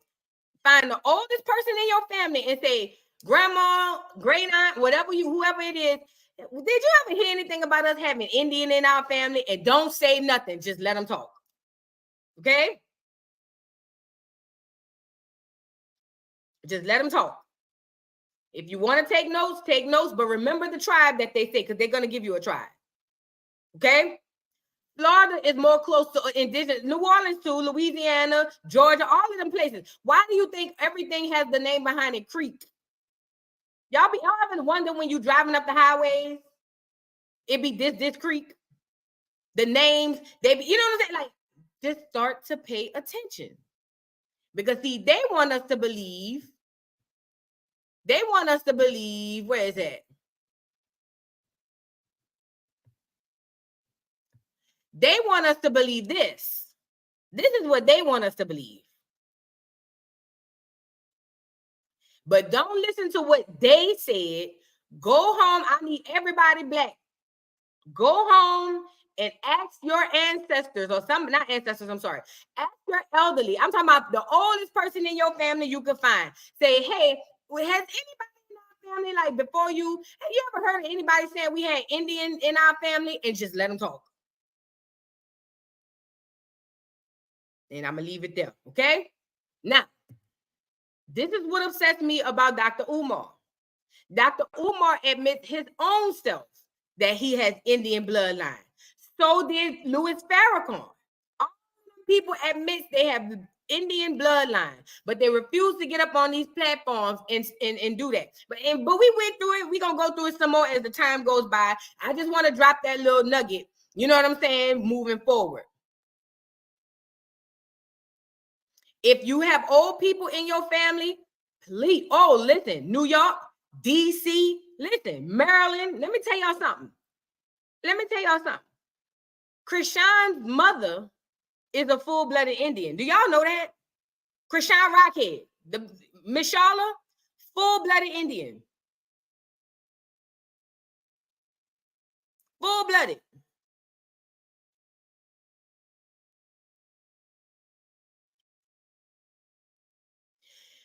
Not only in Morgan City and Louisiana, not Chalmette, Chalmette, where all the clear people came in and colonized. Mandeville, Covington, all of those were Indian territories.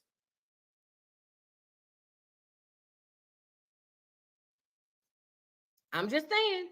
So let me go back to this lady so we can see what she's saying. Let's go back to this lady, to this movie, I'm sorry. And we could look at what she's saying. Let's go look at it.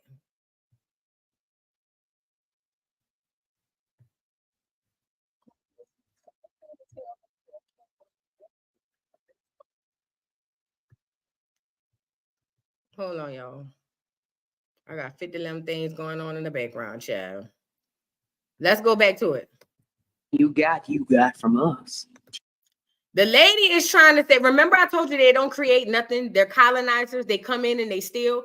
This clear lady who's practicing witchcraft is trying to say that basically this Negro woman knows nothing about witchcraft, that she don't know shit, And what Angela Bassett is telling her, everything you got from us. Remember I told you they don't create nothing. Did you voodoo slave girl who graced us with her black magic? She couldn't tell a love potion from a recipe for chocolate chip cookies. The audacity. But that's the audacity they have today in real life. The audacity is I can steal from you and then look at you as if you less than because I stole it. And not that girl. If she had to read it, you made her a slave. Before that, she came from a great tribe, the Arawak. She learned the secrets of the other side from a 2,000-year-old line of shamans, necromancy. Necromancy.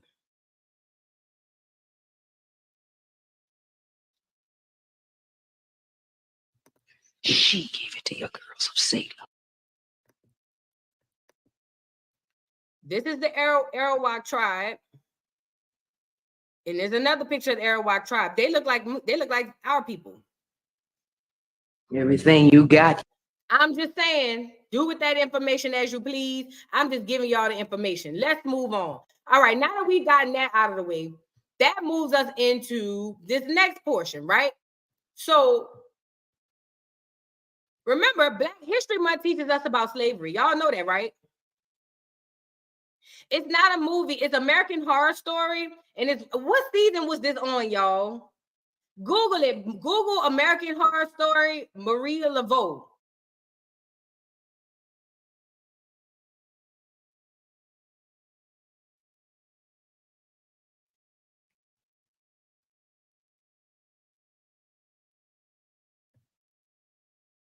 I saw a question.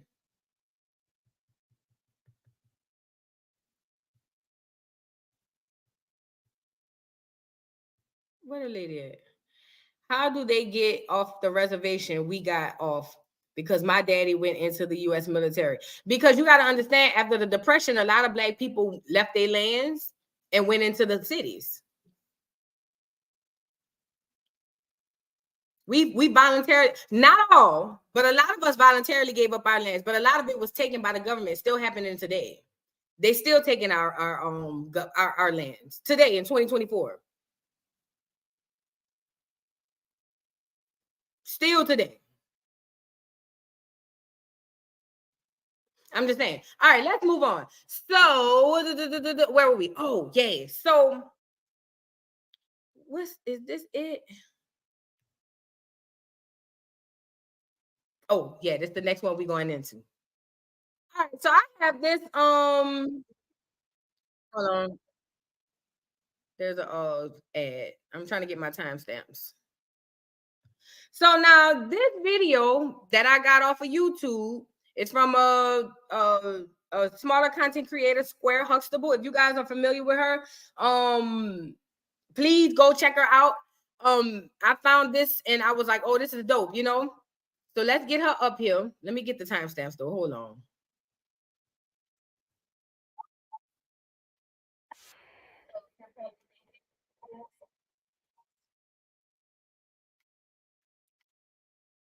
Let's get to sharing.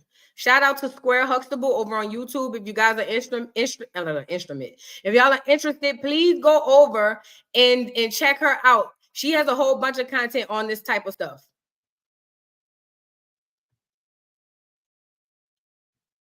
This is her.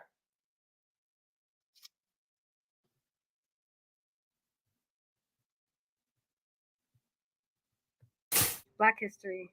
Carter G. Woodson wanted this truth to be told. Some of you guys know I'm a TV producer by trade. I have a documentary that I'm working on called The Real Black History in the Americas. So let me throw it to the visual sample. It's about 5-6 minutes. Watch it and then make sure you stay and let's talk. So she does documentaries. She's gonna come in and show us. Let me fix this because let me make this not so big when I'm sharing other people's video. She's gonna share this, a piece of her documentary, and she wants to know what people think about it. Y'all, there's so much information in a small amount of time. Peep this out. Well, first, let's think about something. Where did America come from? Have it always been America? Or was it just created to be America? What I'm about to say is going to upset some people. Let's go back in time when the American Indians looked like I look. We have to tell the truth. We cannot heal America till we fix the foundation. Before the Pilgrim Fathers landed. That was a Black woman of Indian descent. We have to understand this. See the Native Americans that we see today? Them the $5 footlongs, okay? Y'all know what the people in the chat who know what the $5 footlongs is, let them know. Them the $5 footlongs. They're not the real indigenous people. They were $5 footlongs. The government came and said, hey, clear people, you want to be this? And they said, huh? Yeah, we'll give you this, that, and the third. They said, okay, what do I need to do? Pay me $5. Those are the $5 footlongs. They make the real folk. People from New Orleans. Let me ask y'all this. We have a large Indian culture in New Orleans. Y'all know the Indians come out every season for Mardi Gras and all of that. They take the whole year to make their costumes. We were taught that they did that to pay homage or homage to the Native Americans, the $5 footlongs. You know what I'm saying? To pay homage for them helping us through slavery. But ask yourself, why is it that, and we're gonna look at it, why is it that when you watch their ceremonies, it don't even have like the same, it don't have the soul, not soul, it don't even have the same anything in it. It just, one looks performative and one looks natural. And I'll just say that. The correct term, you guys, is $5 Indians. I call them $5 footlongs. The government let them classify themselves as Native Americans to replace the true Black people who were Native Americans in order, for documentation purposes. All they had to do is pay $5. That's all it is. That's what the $5 footlong is. Peep it out. The Plymouth, we were here. How ancient people, medieval people. Before the Pilgrim Fathers landed at Plymouth, we were here. Y'all know who that is, huh? Y'all know who that was, huh? Mike. That was Mike. Cannot heal America till we fix the foundation. Before the Pilgrim Fathers landed at Plymouth, we were here. How ancient people, medieval people, colonial people were depicting Americans. As you see these two here pointing to the map of America. This is from the British Museum website. This is an emblem of America. This is another personification here of America. This is from the British Museum. This is important. This was remember I showed y'all before about some of the stuff that them people was going back and find, and they were painting pictures because they were spying on America, and it was a bunch of Black people. Remember the photo I showed y'all? Look at this lady. This is what they call the emblem of America. Look at that woman. Let me make it bigger so y'all can see. Look at this woman. This is what they painted as the emblem of America.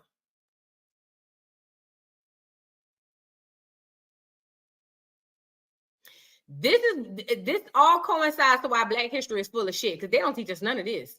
But all right, Black History Month. I hear you. I'm so tired of learning about Mike. It's ridiculous. Website. This is an emblem of America. This is another personification here of America. I know about American history, and honestly, I think it's pretty much just white people that have done all the good stuff.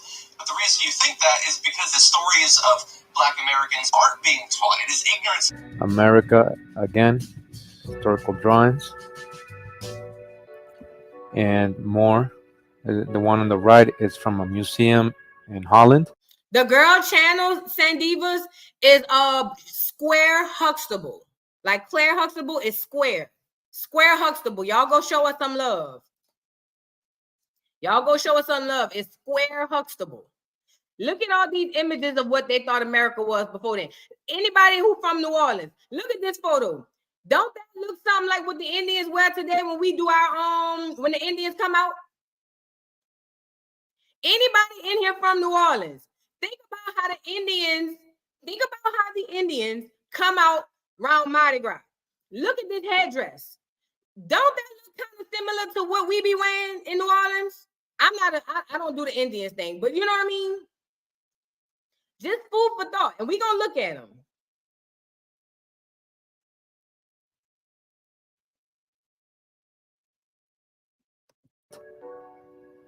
And more depictions here of American indigenous people. Christopher Columbus did not discover America.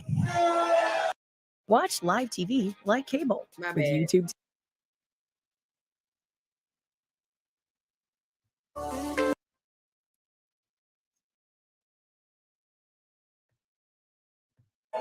Like how you can discover a place where the inhabitants are watching you arrive from the shore. Can we start right there? Evidence has surfaced and continually grown to indicate that many of these pre-Columbian explorers might have come from Africa. I am Mansa Abu Bakari Keita II, the ninth Mansa, King of Kings, of the Mali Empire. I heard amazing tales of people from Western Sudan who ventured across the Atlantic Ocean some 2,000 years earlier. The brave and adventurous king decided to make the journey himself in 1311, almost 200 years before Columbus set foot on American shore. Mansa Musa made the listen, we got to understand this part too.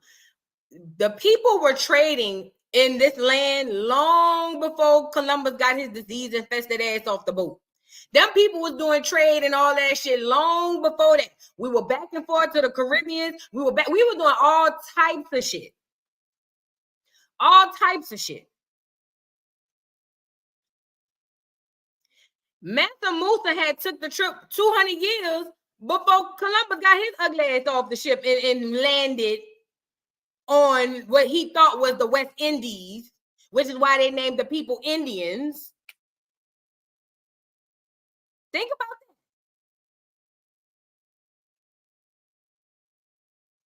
Shores. Yeah, it's a cycle of ignorance. One of the things that actually changed that was the launch of Black History Month. And so if you're one of the people whose knee-jerk reaction is, well, why do we need a Black History Month? Where's White History Month? Which we do have. It's January through December. It happens every year. Before we move on, do you guys recall me telling you that the Black Boule are gatekeepers? Do you also recall me telling you the only way to be inside of the Black gatekeepers is if you're handpicked by the Boule through the Divine Nine?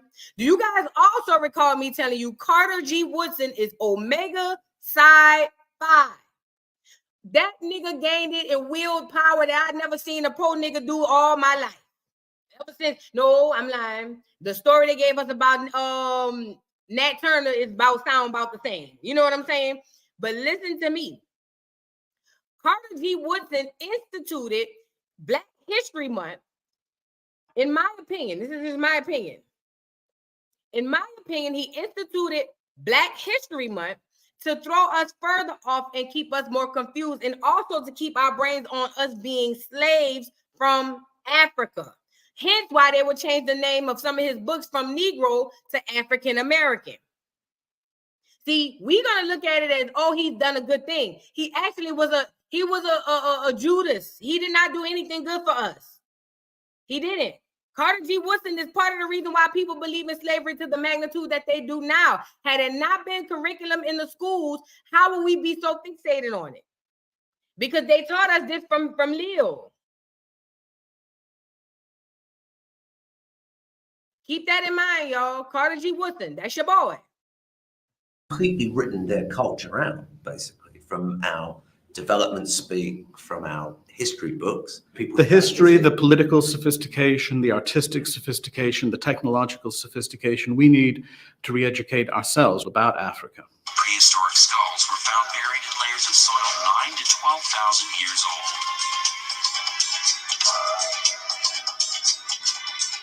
They are the oldest skulls in the Americas, and this is the oldest of them all. The skull of a young woman, nicknamed Luthia by scientists. Can she tell us who the first Americans were? Now, let me say this before we let the queen speak, before we let the sister speak. Let me say this. The out of Africa theory states that we were if we were shipped from Africa under the boat, like I told y'all. Remember, that's the out of Africa theory. You know, black people love oh, that's a conspiracy theory. Would you believe in the out of Africa theory? Make it make sense. So would it not make sense for the government to tell you the oldest bone came from Africa? Because that then coincides and hand in hand with the idea that we all came from Africa, which is not completely true. Let me say it like that. So just keep that in mind. Keep that in mind. Let's get back into it. Who are the real Americans? America keep changing and changing and changing. Walter Neves is a physical anthropologist at Sao Paulo University in Brazil.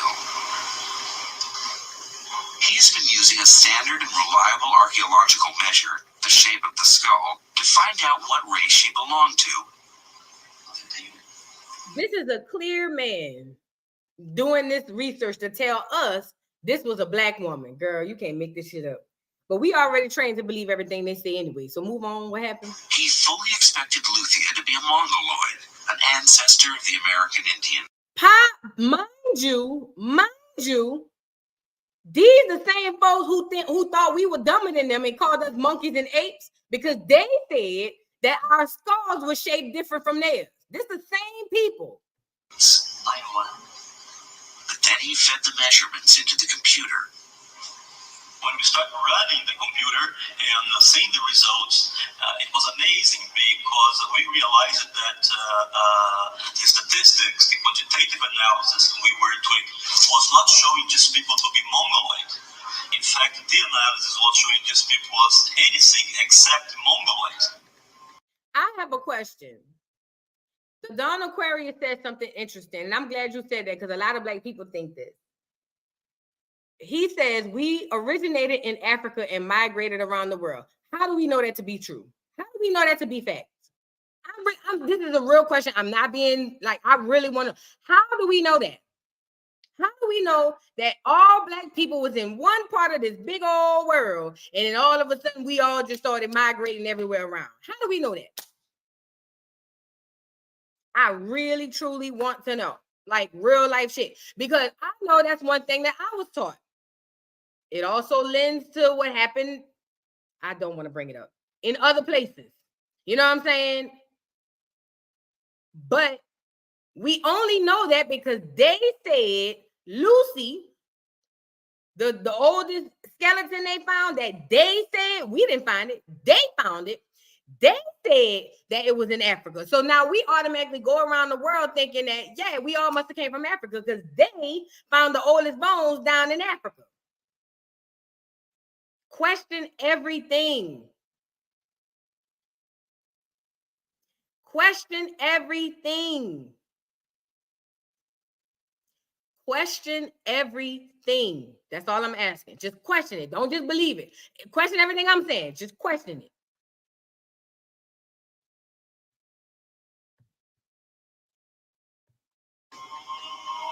The skull was taken to a hospital in Rio de Janeiro to begin the process of reconstructing her face. The cast was then given to Richard Neve of the University of Manchester in England, one of the world's leading forensic artists, to recreate her features. Well, they leaving it up to a clear man who's one of the most world-renowned artists to recreate her features. How the fuck he know what she looked like? How the fuck that's almost like me right now going to a clear man and say, hey, can you create a portrait of my child? And he said, well, okay, you got a photo? And I say no. And I'm gonna just take whatever the fuck he gives me. Come on, man. We gotta question everything, man. That to me is a Negro face. Look at him. The features are you associated? He said, I need you to see this face. Hold on. Look what he came up with. He don't have nothing to go off of. But what we looking at? Look, watch this. Watch what he said it is. This shit blew me just now. We'll go back a little more.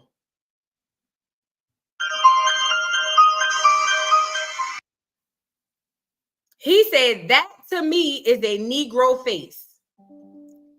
Look at this.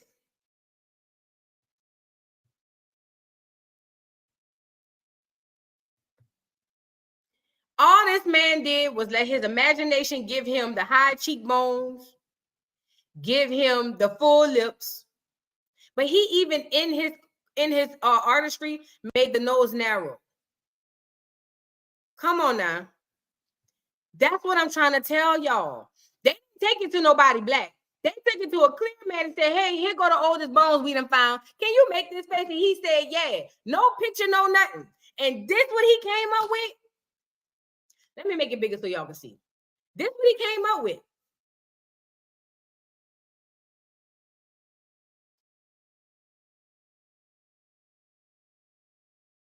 That's what he came up with. That's what he said we were looking like.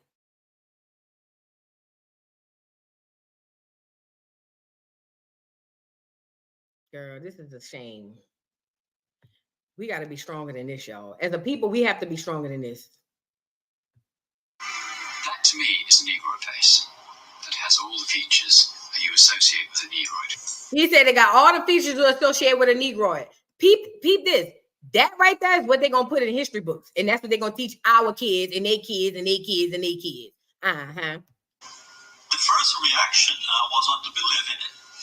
But as the results, repeated so many times, and the result is exactly the same thing. They are very similar to nowadays Aborigines and Africans, and no similarity at all with Mongoloids in Asia or with American Indians. Without accurate history and accurate historical references, you can't learn from history, which is... Yes, bones tell a story. But ain't no bone gonna tell you the structure of somebody's nose. That's all cartilage. Yes, bones tell a story. But them bones will not tell you that man, that bone, that skull looked like what that man had it up there. No. I don't believe it. That's why we see the same mistakes being made over and over and over again. There's nothing more important for well-being as to have a sense of pride and in your own heritage and your own past. So it's absolutely, it's part of human dignity. And I think that the more that this is taken on board, both inside and outside of Africa, the better it will be for us all.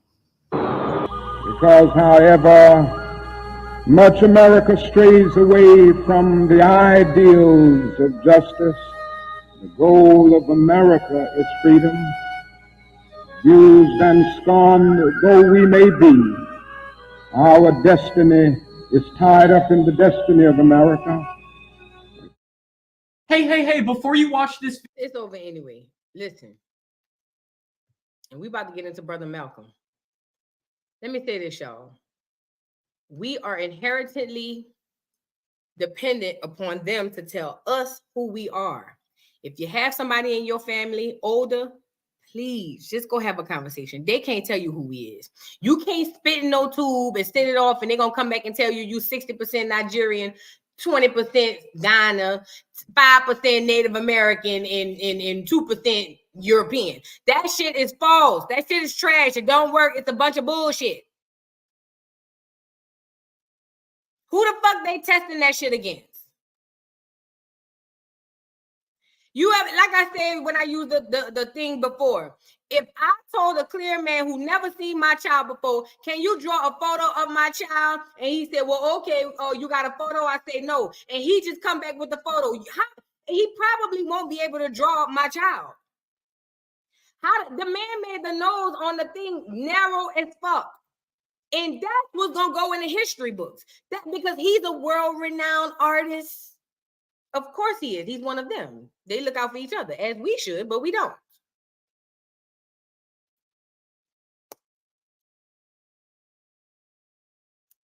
I'm just saying, let's move on. So now that we got that part out the way, let me close this tab. Now that we got that part out of the way, let's move into Brother Malcolm. Anybody who knows me know I adore Brother Malcolm. I believe that at the beginning of Malcolm's career, I believe that he was blinded by the nation. I believe that he did whatever he had to do because he thought that everything that he loved and believed came through the Honorable Elijah Muhammad. I believe he looked at him as his second coming of God, and whatever he told him, he was 100% on board. He was gung-ho, he was gone. I also believe at some point after they ended up beefing, after they end up getting into it, because Malcolm found out his beloved father is not who he said he is, Malcolm began to open his eyes and awaken, and his message started to change.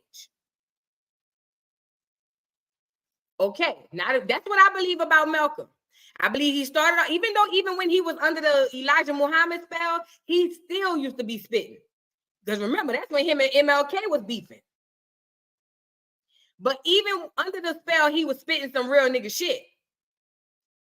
But once he came from under that spell and he started researching and looking at things for himself, he then became another man. He became he started to look at, listen, let me tell you how it feels. And this is just for me. The way it feels is when you've been under the delusion of a cloud, or a cloud of delusion, I'm sorry, for all your life, when you finally see something that parts that cloud, everything looks different. People walking up and down the street look different. People talking look different. Everything looks different.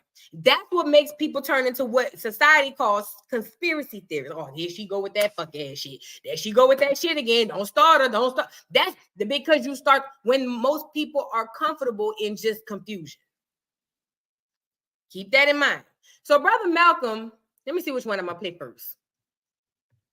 Brother Malcolm was popped not because he was a part of the Boule, because he had no ties to none of that. He didn't even finish school. Brother Malcolm was popped because he had opposition to not only the nation, he had opposition to the government. He had opposition to everything that was against Black people. Everything. And he was a triple threat, not only to the nation, but to the government. And if you ask me my opinion, allegedly, they said, let me put my banner up, because I'm about to say some shit. I thought I should have been put it up. Let me put my banner up.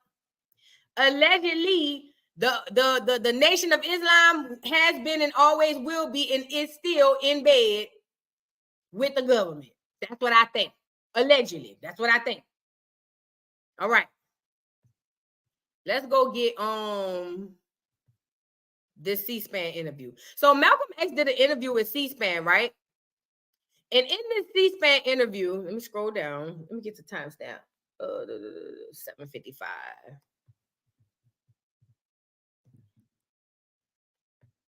This is when he was still under the spell of Elijah Muhammad. He was still under the spell of the Honorable Elijah Muhammad, and he spoke as if he's speaking for Elijah Muhammad and everything that he did. 1 second. Let me find this time.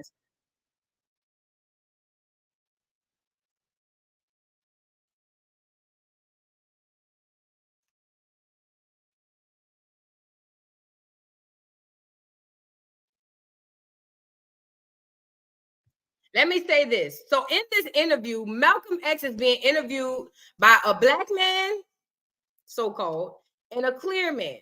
Now, Malcolm at this time, under the guise of Honorable Elijah Muhammad, he's saying that Black people at this point, we need to stop trying to X for this and X for that. We need to go off and do our own thing.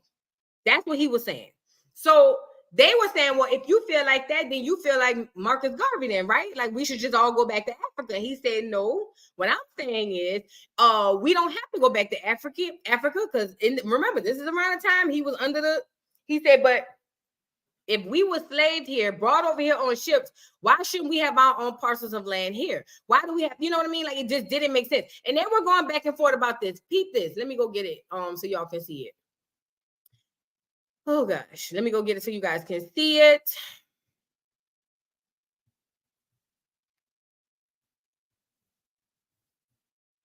All right, yeah, that's cool. All right, so this is what they're asking him about right now. Believe in any form of integration, and and believe that every mention of the word integration by whites, whether it be from the mouth of Kennedy on down to the mouth of the lowest, raggediest white liberal in the street who is beatnik-like involving himself in these integration efforts, if we believed in it, we would integrate. He's talking about integration. This is around the time Martin Luther King had all the Negroes around here trying to sing "We Shall Overcome." Guess what they was using? The church. The church was used to get all these college kids and other kids to basically integrate. They had us believe, and he's going to talk about this. They had us over here saying we should integrate when we didn't even need to. We didn't even really want to. Listen to what he's saying. And we would fight anybody who got in our way or made any effort whatsoever to stop us from integrating. If we really believe that the law of the land, the Supreme Court, and other so-called judicial bodies were for real when they talked about integration, we would integrate. And knowing that the law was on our side, and any effort we made to demonstrate toward integration, why, we would know the law should be on our side, if it's the law of the land. If it is the law of the land, then the demonstrators are within the law, and the discriminators are against the law. But to show you the hypocrisy of the law, when Negroes demonstrate for integration, instead of arresting the discriminators, the law arrests the demonstrators. So, really quickly, mind you, he was not for integration. What he's saying is, if the law says we have a right to protest for integration, because mind you, we weren't the only ones. We were not the only people who were confused about this. The clear people back then, the KK, everybody's being lied to. It's not just us. But he's saying, if it is what this clear man and the other Negro next to him is saying, then why is it that when it happens, you telling us we have these freedoms, but when we exercise these freedoms, now all of a sudden is, stick the dogs on them and all of that. He's basically using their logic back at them, and like, this shit don't make no sense. Y'all telling me that we should fight for integration, but y'all don't want us over here, because when we fight for integration, y'all stick the dogs on us, y'all put the water hoses on us, y'all send us to jail. And look at the white man looking at him like this uppity Negro. so this is a foolish move on the part of Negroes. And when you foolishly get yourself involved with an enemy, then whatever comes upon you, that's your business. As Muslims, we believe that separation is the best way and the only sensible way, not integration. And but on the other hand, when we see our people being brutalized by white bigots, white racists, we think that they are foolish to allow themselves to be beaten and brutalized and do nothing whatsoever to protect themselves. Look at this nigga. Look at this ugly ass nigga. And listen, they can never do their dirty work unless there's somebody on the side of them looking like that. Look, they cannot do it by themselves. They know that they need some of us to help them along because they are outnumbered. They've always been outnumbered. They always need one of us. And look, this should be blowing me, bro. They are foolish. They should have the right to defend themselves against any attack made against them by anyone.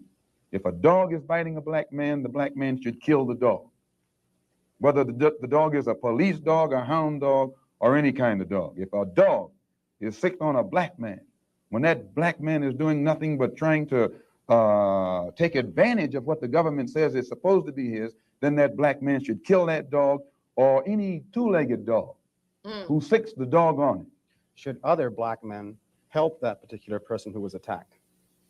I think you'll find, sir, that there will come a time when black people wake up and become intellectually independent enough to think for themselves, as other humans are intellectually independent enough to think for themselves. Then the black man will think like a black man, and he will feel for other black people. And this new thinking and feeling will cause black people to stick together. And then at that point, you'll have a situation where when you attack one black man, you are attacking all black men. Let me say this real quick.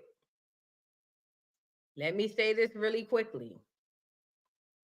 This man is, if your church going, he prophesying. If you just believe in foresight, he's seeing something that we don't see or we didn't see at the time. Even in 2024, we don't really see.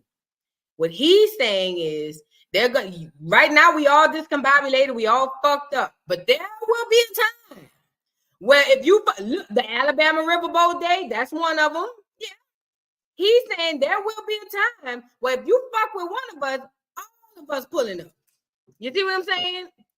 And I believe we're closer to that time now than we were then, because we were already psychologically trained to think opposite of that.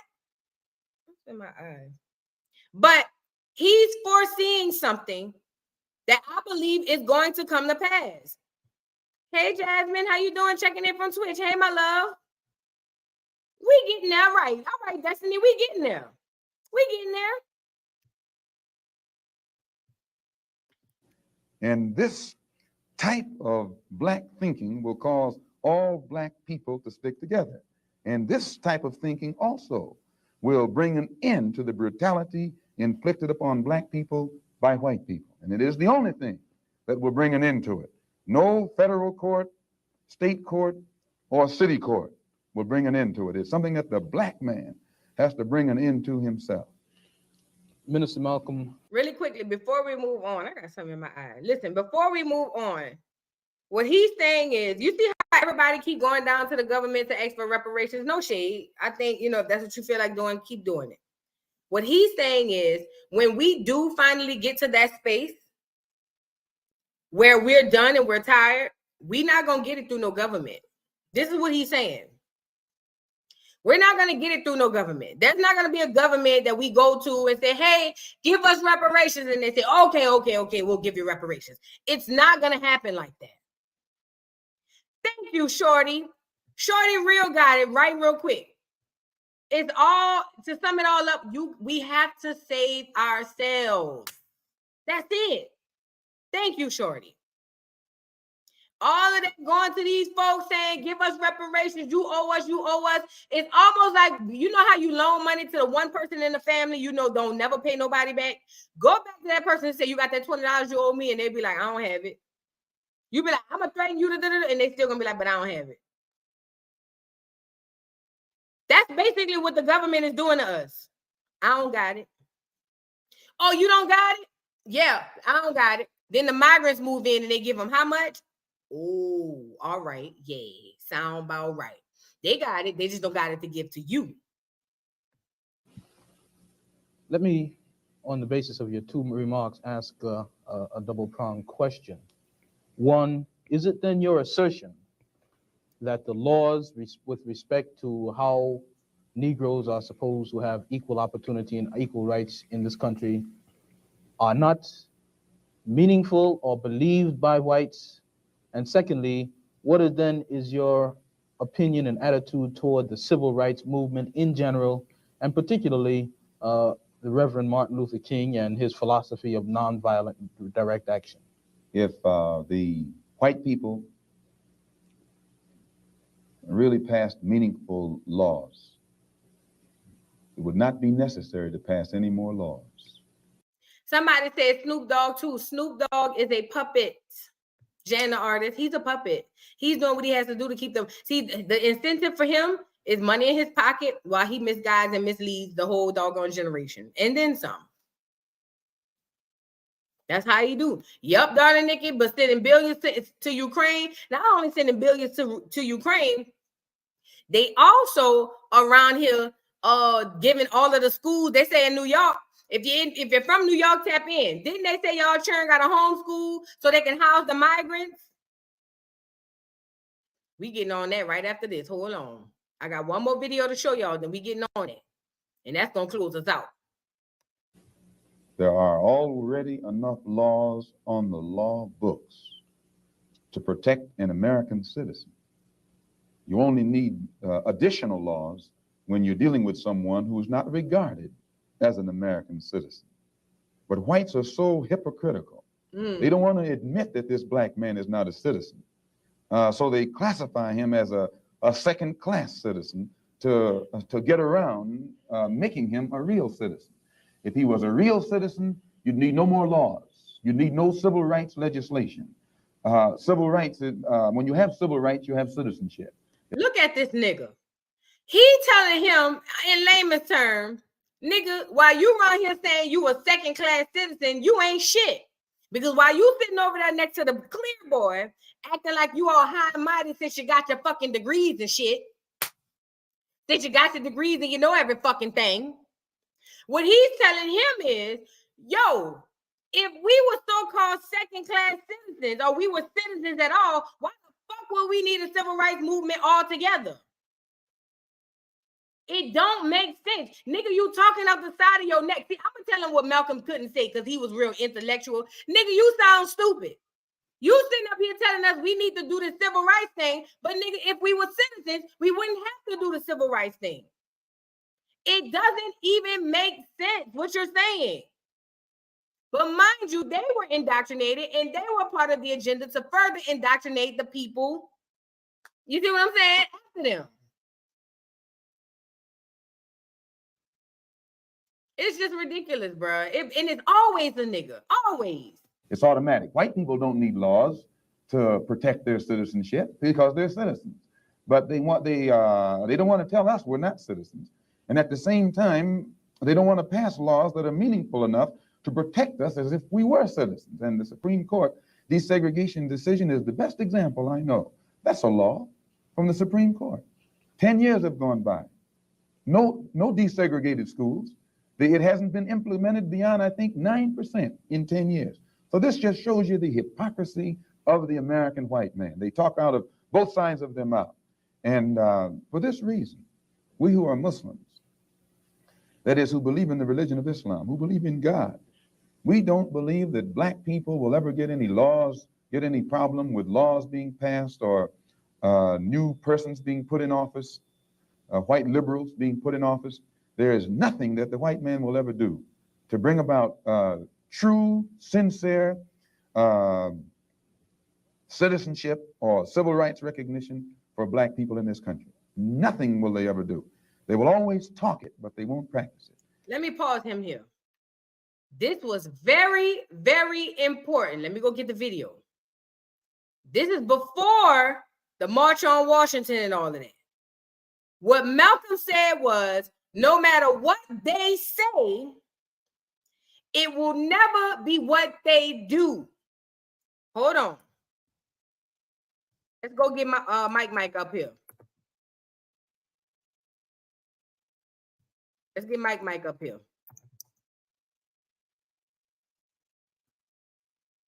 He's saying no matter what you say, no matter what you do, what we know is them clear folks gonna sit up there and act like it's all cool, but they full of goddamn shit.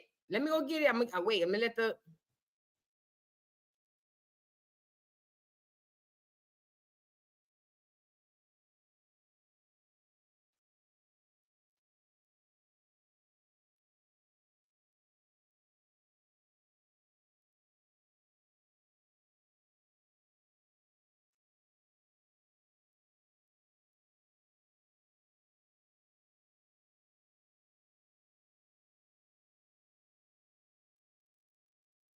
hold on.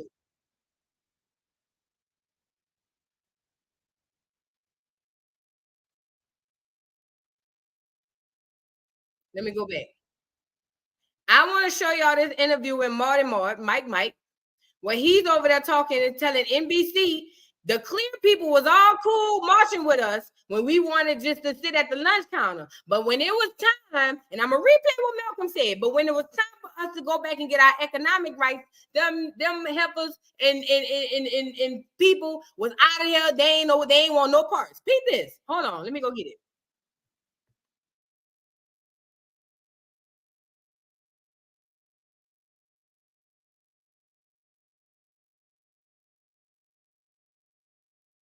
I might as well share it with y'all. Let me share this tab instead so y'all can see it. We gonna go back. First of all, wait, let me find the timestamp then so y'all can really see it.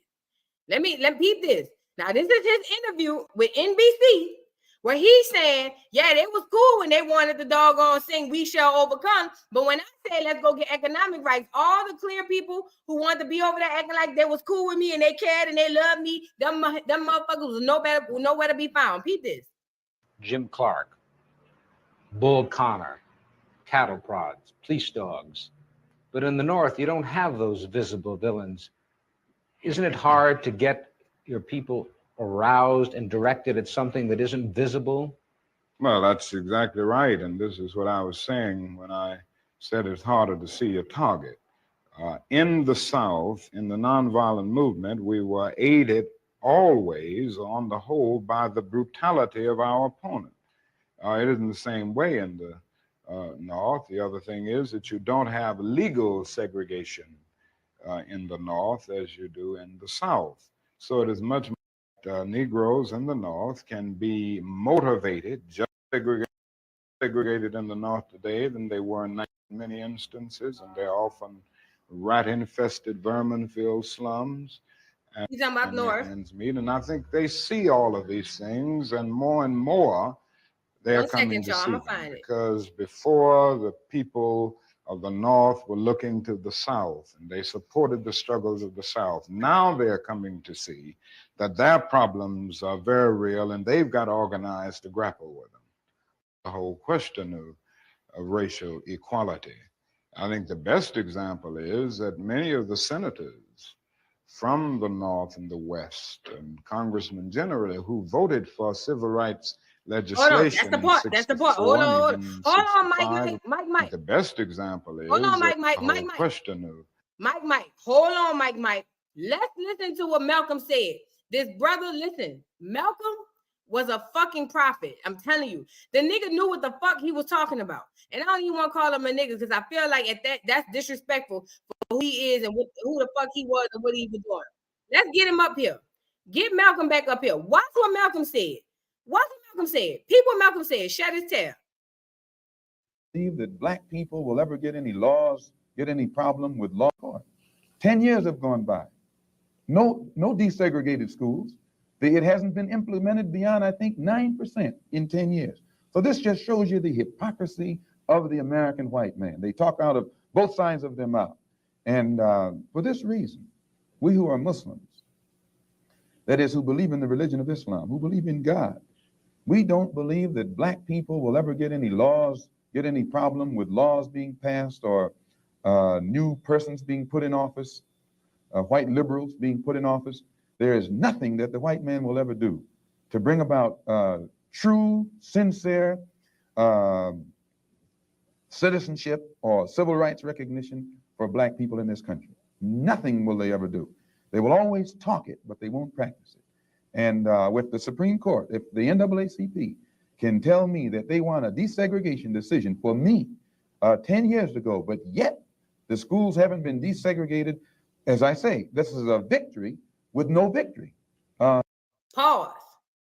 He said there's nothing the white man will ever do to truly help the black people. Now, watch what Martin said. This is post March on Washington, post I Have a Dream, post all of that shit. This Mike telling y'all that, hey, I ain't gonna lie. This Mike, I'm gonna give it to y'all how I feel like y'all will understand it. Now, in 63, Malcolm said, yeah, y'all could go down there holding hands and singing and shit all y'all want, but I'm gonna keep it a buck. Talk like Malcolm would have talked in 2024. Y'all can fuck with all that ugly ass shit if y'all want, going down there singing and holding hands and shit. That's cute. But I'm telling y'all right now, them people ain't gonna never get you shit. They gonna all come down there, sing, hold hands with your bitch. Gonna be a good photo op, woo wham wham. But I'm telling you right now, them people ain't fucking with you and they ain't gonna give you shit. That's what Malcolm said not way before, but years before. Martin did the March on Washington and woo. This interview is post March on Washington. This is post all of it, right? So this is Martin saying, hey, you know, when we was over there holding hands singing, we shall overcome, all the clear people was here for it. But then when I said we want economic rights, they said, oh no, we ain't fucking with that. Do you get it? Remember, I told you the world is a stage. He was one of the doggone actors. It's just that at some point he had a change of heart. This right here is where he started getting on where they said, oh, he got to get up out of here. Peep this. Of racial equality. I think the best example is that many of the senators from the North and the West, and congressmen generally, who voted for civil rights legislation in 64 and even 65 with the Voting Rights Bill, refused last year to vote for civil rights legislation because it dealt with an issue applicable to the North, the whole housing question. And this, it seems to me, was the greatest expression of the hypocrisy of many of our citizens and many of the senators and congressmen of the North. But isn't that part of the dilemma now? That people knew that Negroes were being denied what was guaranteed to them by the Constitution, by the fact that they were citizens of this country. Mind you. Then when they were given those rights, do you feel Mind you, he's over here saying, oh, yes, Aquaman, yes, sir. Yes, sir. That's why they got him up out of here. Oh, yes, sir. That's why they got him up out of here. Can we talking? What we doing? Can we talk? That's why they got him up out of here. Yes, sir. He's saying senators from up north was all on board, and all of a sudden they vanished. Peep this. I want to make sure I got the right timestamp. the white community said, well, we've given them all that we have. Now it's up to them? Well, I think the dilemma is much deeper, and I think one during this period of transition has to be very honest with America. And honesty impels me to admit that America has broad racist elements still alive. Racism is still. Malcolm said that. Malcolm said, no matter how long you niggas hold hands and singing the old Negro spiritual, them white folk ain't fucking with you. He said it. Look at Malcolm. Look at Mike. I'm sorry. Look at Mike. Existing in American society in many areas of the society, North and South.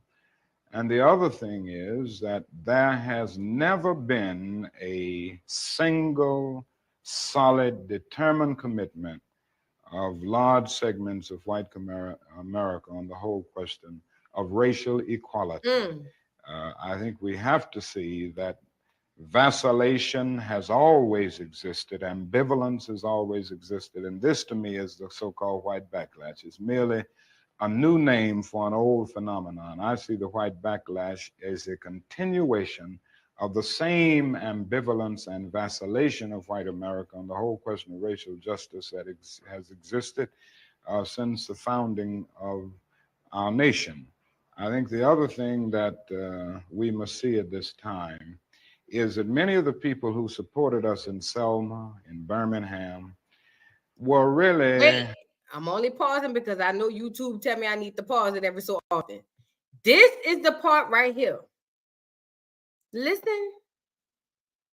Listen to what he's saying. I think the other thing that we must see at this time is that many of the people who supported us in Selma, in Birmingham, were really outraged about the extremist behavior toward Negroes. But they were not at that moment, and they are not now, committed to genuine equality for Negroes. Pause. Pause, Mike, pause. Really quickly, Mike, pause right there. Mike said the clear people was all here for us being treated bad. They wanted to help us. But when it came down to us getting actual equality, they said, oh no, y'all can kiss our ass. Let's get back to Malcolm. Malcolm, what happened? What did you say was going to happen, Malcolm? Because I think the people need to hear this one more time. The man had foresight out of this world. Beat this. Can tell me that they want a desegregation decision for me 10 years ago, but yet the schools haven't been desegregated. As I say, this is a victory with no victory. It's a victory that you can talk about, but it's a victory you can't show me. Right. So if you represent the NAACP and you're telling me about this great victory you won for me, when I look at you, I have to conclude that either you have been duped yourself or else you are trying to dupe me. And in most instances where the civil rights struggle is in not only during the past 10 years, but during the past 100 years. Now, the other part was with respect to Mr. King and the nonviolent direct action. Well, look at a nigga. Look at a nigga. It's always a nigga. It's always a nigga. It's always a ugly ass nigga. Look.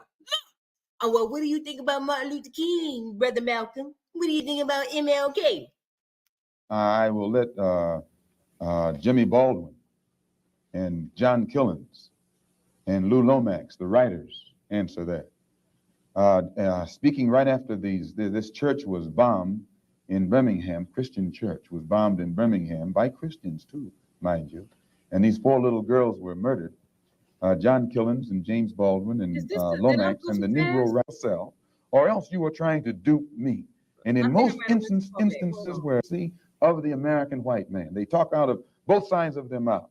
And for this reason, we who are Muslims, that is, who believe in the religion of Islam, who believe in God, we don't believe that black people will ever get any laws, get any problem with laws being passed or new persons being put in office, white liberals being put in office.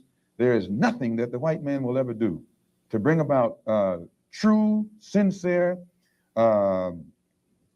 citizenship or civil rights recognition for black people in this country. Pause. There's nothing the white man will ever do to bring about true, sincere citizenship in this country for the black man. Get Mike back up here. Get Mike back up here. Mike, you had the whole world singing and holding hands and shit, my nigga. What happened? It's much easier to integrate a lunch counter than it is to guarantee an annual income, for instance, to get rid of integrate a lunch counter. About the extremist behavior toward Negroes, but they were not at that moment, and they are not now, committed to genuine equality for Negroes. It's much easier to integrate a lunch counter than it is to guarantee an annual income, for instance, to get rid of poverty for Negroes and all poor people. It's much easier to integrate a bus than it is to make genuine integration a reality and quality education a reality in our schools. It's much easier to integrate even a public park than it is to get rid of slums. And I think we are in a new era, a new phase of the struggle, where we have moved from a struggle for decency, which characterized our struggle for 10 or 12 years, to a struggle for genuine equality. And this is where we're getting the resistance, because there was never any intention to go this far. People were... Mike, them people gonna get you for that. What he said? What? Running back a little bit further. Getting the resistance because there was never any intention. Ooh, didn't Malcolm say that? Malcolm said, y'all can go around there playing with them clear people all you want. Them people ain't trying to do shit for you. Now he's realizing there was never any intention for, look. To go this far. People were reacting to Bull Connor and to Jim Clark rather than acting in good faith for the realization of genuine equality. Do you think white people in this country, and I'm talking about non-segregationists, people devoid or thinking they're devoid of racism, do you have any idea of what they want the Negro to be in America? Shut up, Clear, man. Listen to what I'm trying to tell y'all. Exactly. He really did find out too late. Listen, although I say, hey, Leon, listen, although I will tell y'all in a heartbeat that he was a plant, I believe that to this point. I believe it. And we went over it on the live. And we're going to go over it some more in the future.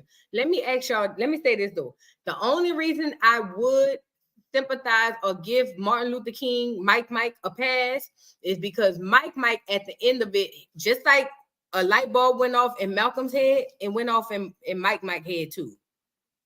And when it went off in his head, he said, oh shit, I fucked up. But by that time, to be honest, it was too late. However, he did publicly admit I fucked up. He got on NBC and said, I feel I've led my people into a burning bush. Let's go get that part and then we can move on. I'm telling you, that's the only thing I would say, you know what, Mike, you fucked us over. Yes, you did. But because at some point before they got you up out of here, you realize you fucked over a lot of people. I'm gonna go ahead and give you not really a pass because we fucked up, but I'm gonna say I understand. You know what I'm saying? Hold on. I want to find a shorter clip. Hold on. Is this it? I don't see the answer to our... No, not that one. He literally, at the end of his life, said, you know what? Without saying it like that, He literally at the end of his life was like, you know what, black people, I fucked up. My bad. I have a dream. Lose hope. I keep on hoping. I still have faith in the future.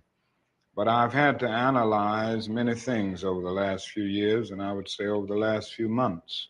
I've gone through a lot of soul-searching and agonizing moments.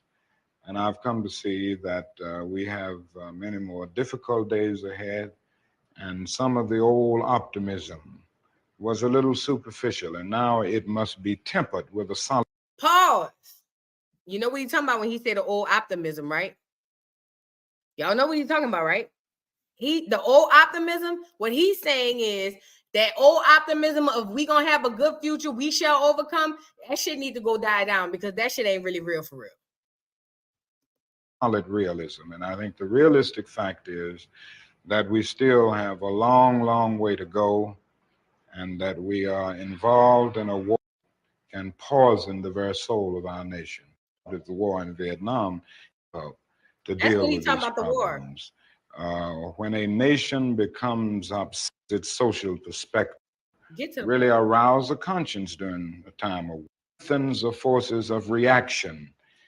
Over the last 12 years, that bargain rate, so to speak, didn't cost the nation anything. In fact, did anything to get the right. Mind you, his whole thing is speaking about economic rights. This what got him going. Somebody asked me earlier, what got him up out of here talking like this? The vote established without costing the nation billions of dollars, without it costing the nation something. I feel that nonviolence is really the only way that we can. A riot ends up creating many more.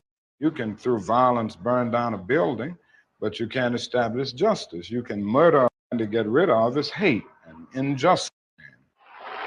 When we allow freedom, the things that continue the long night of man's inhumanity to man. When we allow. Listen, let me tell y'all something.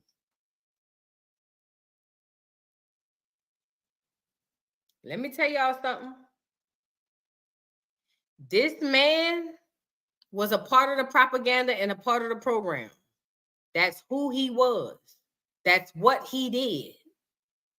I think he got buyer's remorse toward the end, but ultimately what Malcolm X said is literally what happened. I want to play y'all one more short clip, and then we're going to touch on the migrant crisis because that's a whole video within itself. We're going to touch on the migrant crisis, and then after we touch on the migrant crisis, we're going to get up out of here because I don't want to hold y'all up too long. Let's do 13 minutes. Mentality contributed greatly to it. So Malcolm X, before we get into this, and certainly, have y'all seen this movie? Let me go get it. I seen it. It was a good movie. It was a really good movie. Have y'all seen this movie? Let me go get it. Stand by.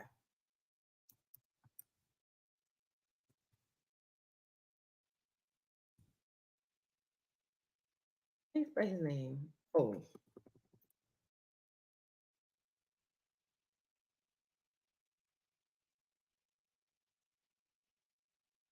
Have y'all seen this movie on Netflix? If you haven't, go look at it. Hold on one second.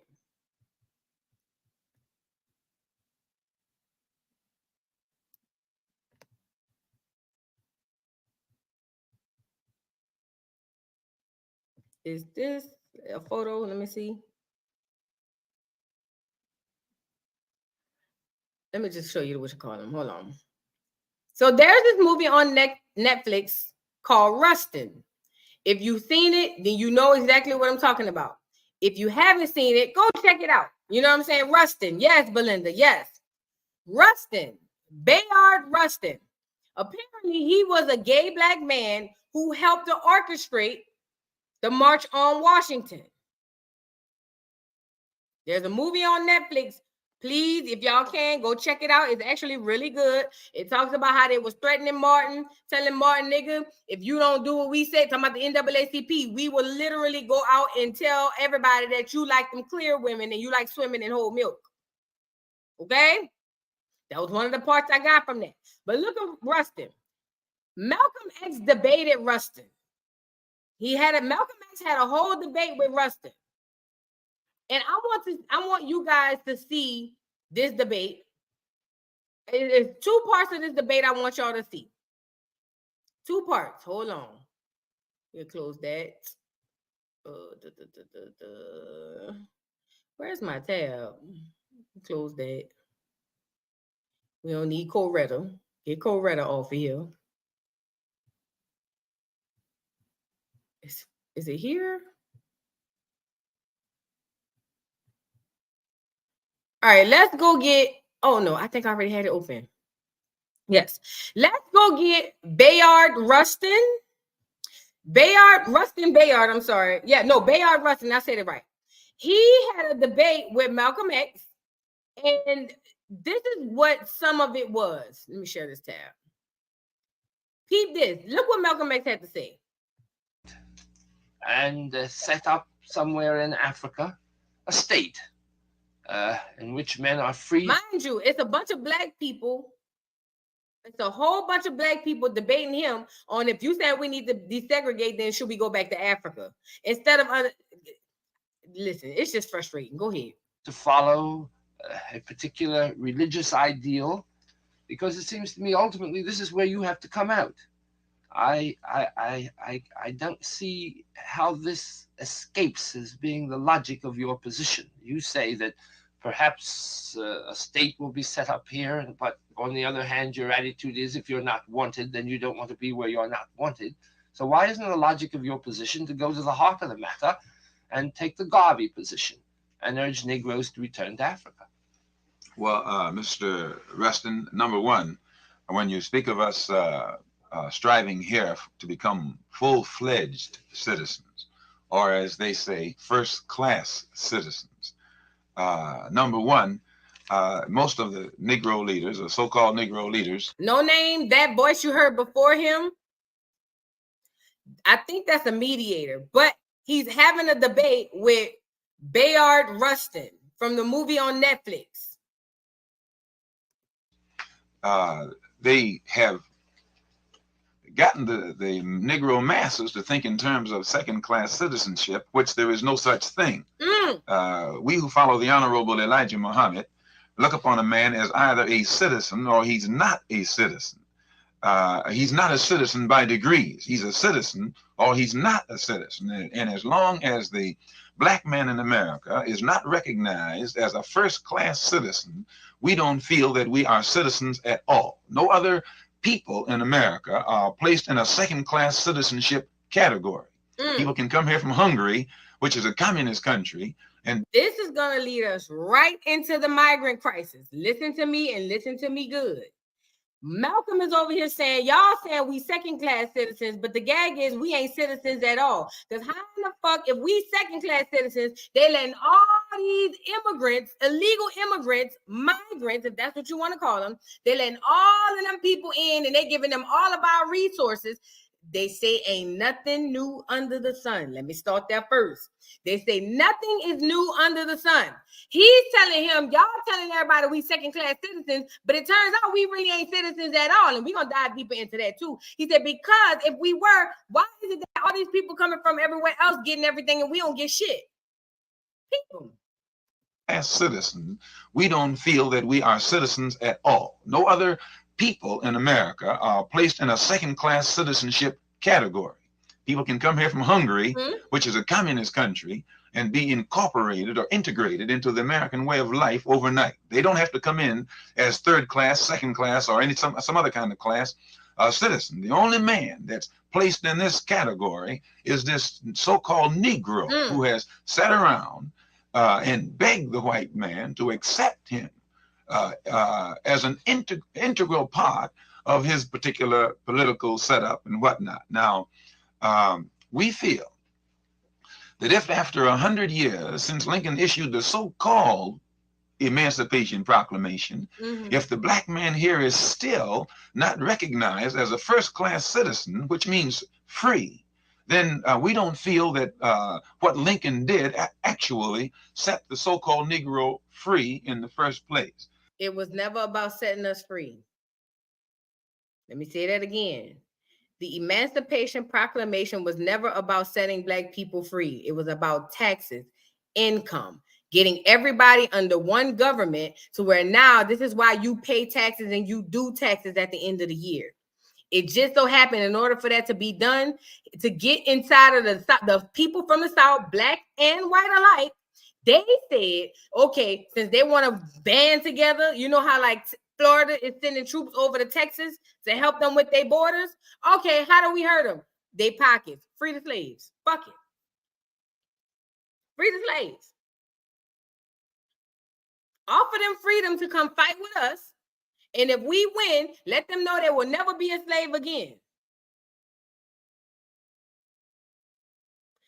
Malcolm is predicting, he said, if in 100 years, this in the 60s, if in 100 years, we still haven't gotten the so-called citizenship that we are fighting for in the 1960s, then basically we need to do what the fuck we got to do. Not freedom in its full sense of the word. An example, if you have a unique problem in that if the Black man in Nigeria, for instance, strives against his oppressor to gain his freedom, once he gains that freedom, the oppressor leaves. But the Black man in Nigeria is already at home. He has his own country. If the Black man in India is striving against his oppressor for freedom, once his oppressor, the colonizer, gives him that freedom, the colonizer leaves, the oppressor leaves, but the slave or the ex-slave is already at home. This is the now this is all well and good, but you that was big what he just said. He said if in Nigeria a colonizer come over there and colonize and they go to war and the colonizer loses, the colonizer then leaves, leaving a Nigerian in his land of Nigeria. He says it's the same thing over in India or wherever else. He said, but when it comes to America, let me say it one more time. When it comes to America, let me let him say it. Strives against his oppressor to gain his freedom. Once he gains that freedom, the oppressor leaves. But the Black man in Nigeria is already at home. He has his own country. If the Black man in India is striving against his oppressor for freedom, once his oppressor, the colonizer, gives him that freedom, the colonizer leaves, the oppressor leaves, but the slave or the ex-slave is already at home. This is the now this is all well and good, but you know how quick he cut him off? What he was saying was the colonizer goes everywhere and colonize, but if they lose the war, then the people are already home. They're already home, so the colonizer leaves. But wait. I'm glad we brought that up. Let's get into the migrant crisis. Shout out to brother Malcolm, man. One of the realest ones we had. I wish we had more like him. One of the realest ones we had, period. Let's go get the migrant crisis. So you guys are aware of the migrant crisis going on in New York and Chicago. If you're from New York or Chicago, please tap in. So just to give you a brief story, there's been an influx of migrants coming in from other places, right? Most of us, Black people, let me just say this, Black people, it is all our fault. We care more about everybody than we do each other. Let me say that again. Black people care more about other people than we do each other. The thought of the idea of Trump saying, put the wall up, and this is not political, I'm just making sense. Trump said, put the wall up. It was a whole bunch of Negroes over there hollering, oh my God, he's racist. Oh my God, oh my God, oh my God. Now we have millions of migrants coming in all over. Mind you, the original place they would always come in through, the main place was, guess where? New York. Why you think the green lady up there with the thing in her hand with the light? What Motel 6 said? We always keep the light on for you. That's what the green lady was saying. Are we tracking? That's why she sit up there like that. The green lady. You know what I'm saying? So, they say nothing is new under the sun. over here saying, I agree. So with that being said, we have a whole migrant crisis going on, and it's all Black people fault, because when they came to us and said, hey, Black folk, do you mind if we let some migrants trying to escape a horrible place come on down to the country? Black people, oh God, yes, let them come. We want to give them asylum. I'm sorry. We want to let them seek asylum, and it's going to be great. We don't want to leave no child behind. Even though we are evil, we are nothing and evil to each other. We are nothing. Let me say it one more time. We are the worst we are our own worst enemy. We are the worst to each other. But yet and still, all they had to do was say, hey, y'all, vote blue no matter who. Y'all people. Can we have some illegal immigrants come in? Ain't gonna be a lot, just a little bit. Look at Black people. Oh my God, let them in. Come on. Yes, come on in. Now the niggas is in panic. Oh, this is a good one, Kamika. Black people was ready to kill Kanye West when he said slavery was a choice. I wasn't. I understood what he said when he said it. Because even if it was what they said it was when they told it us, it was more of us than them. We could have made a choice. But that's not where we at. Listen. So Black people like, oh my God, yes, let them come in. Yet if I ask a Black person right now, hey, there's a homeless Black family on the corner right now, do you think they can come in and get some? Oh no, I don't know them. We hate each other more than they hate us. But that's another story. So with that being said, the migrants come on in. They done came in. They done closed down schools in New York. Put the churn back at home. Bad enough we seen psychologically what that did to Black kids, or to kids, period, during the panorama. We saw how that negatively affected Black kids. We saw how it affected them. Yet, New York says it's more important to house them than it is to make sure that the kids get their education so they can carry their ass to the house. Who gives a good goddamn that most families are one single parent households and they don't have the financial stability to stay home with their child every day? Right? Now remember, they said there's nothing new under the sun. That's what they said. I didn't say it. So boom. This is why I love a red state. Red states in the South, Republican states, those are red states. They said, bitch, we're not letting them motherfuckers come up through here. And Biden, Joe Biden, Crime Bill Joe said, oh yes, the fuck you will, because I'm passing a federal law. Boom, they can come through that bitch. So you know what the states say? Because see, this is why it's called the United States of America. United. I mean, you're governor of Florida, that's your territory. You're the governor of Louisiana, that's your territory. You're the governor of Idaho, that's your territory. Everybody got their territory, but they come together. The state do not have to do what the federal government say. They lose funding if they go against it. However, they don't have to do it. So Florida's Governor DeSantis said, first of all, let me back up before we say this. Florida and Texas had an influx of migrants once Joe Biden said, let them all in. So the Florida governor, DeSantis, said, oh, you want to play that game? I'll raise you one. Since you want to let them bitches in through Florida, we going to ship all them bitches right up to, guess where? New York! By the lady with the green light. Because that was her original reason for being there. She hold the light out for all the immigrants. Come on in, the light is on. Motel 6 said we always keep the light on. Whenever you see her, think of Motel 6. They said we always keep the light on. The light over there. So guess what DeSantis said? Good. Since y'all want to pass the law, send them motherfuckers come on in and all of that, we gonna send them up there to y'all, as they should. They amongst other places, Denver, Chicago, a whole bunch of places, even in New Orleans. If you're from New Orleans, tap in. Y'all seen a big influx of Mexicans, well, Hispanics, I'm sorry, in the city. I seen the last Mardi Gras shit blew my mind. You know what I'm saying? Moving on.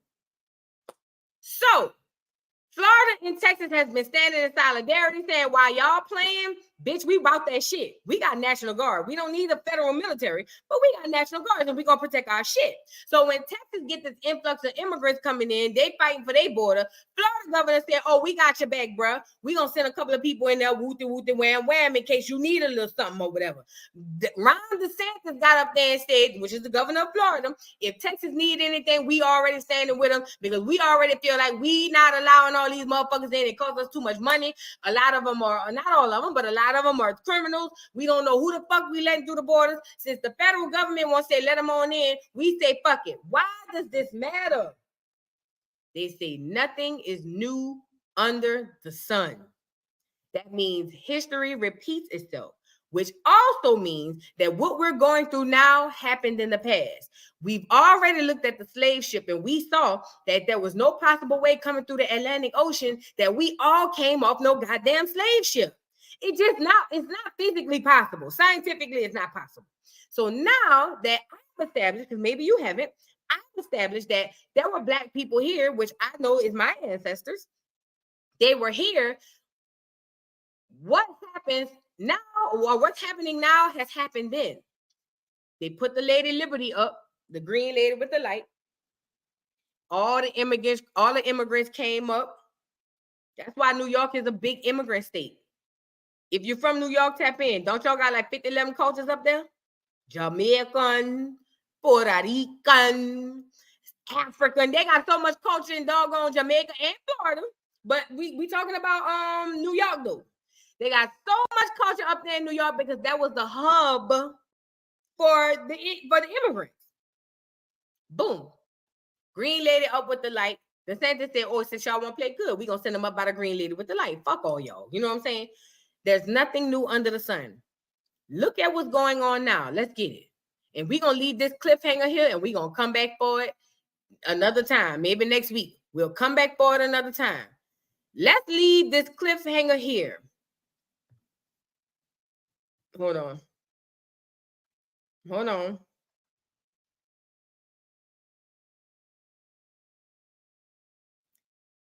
Before we look at this, remember what I said. There is nothing new under the sun. History repeats itself, which simply means that what we're seeing now has always happened. Listen to me, listen Linda's, and listen Linda's.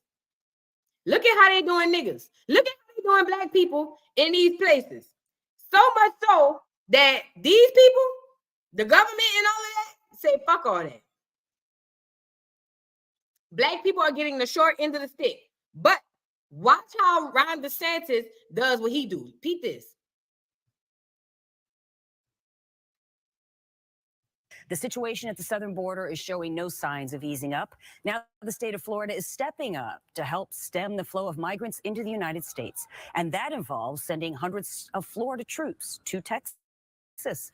Our Mark Wilson. Mind you, when the Haitians was trying to seek asylum, they sent the dogs on them. Y'all remember they had the whips and the chains and all of that?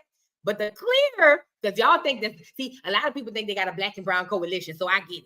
But when the clear people trying to come over, it's all let them through. All right.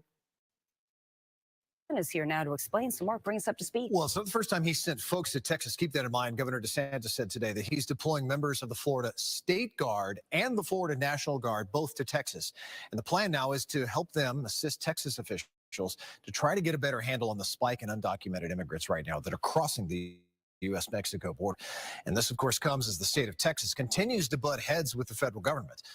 A dispute that stems from the Supreme Court's recent decision here to allow federal agents to remove razor wire that Texas recently installed along the border.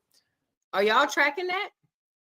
What they're saying is the state of Texas installed razor wire to keep these folks from coming over. The federal government came out and said, move that shit, let them come over. How the fuck? I get it, you the federal government, but this my shit.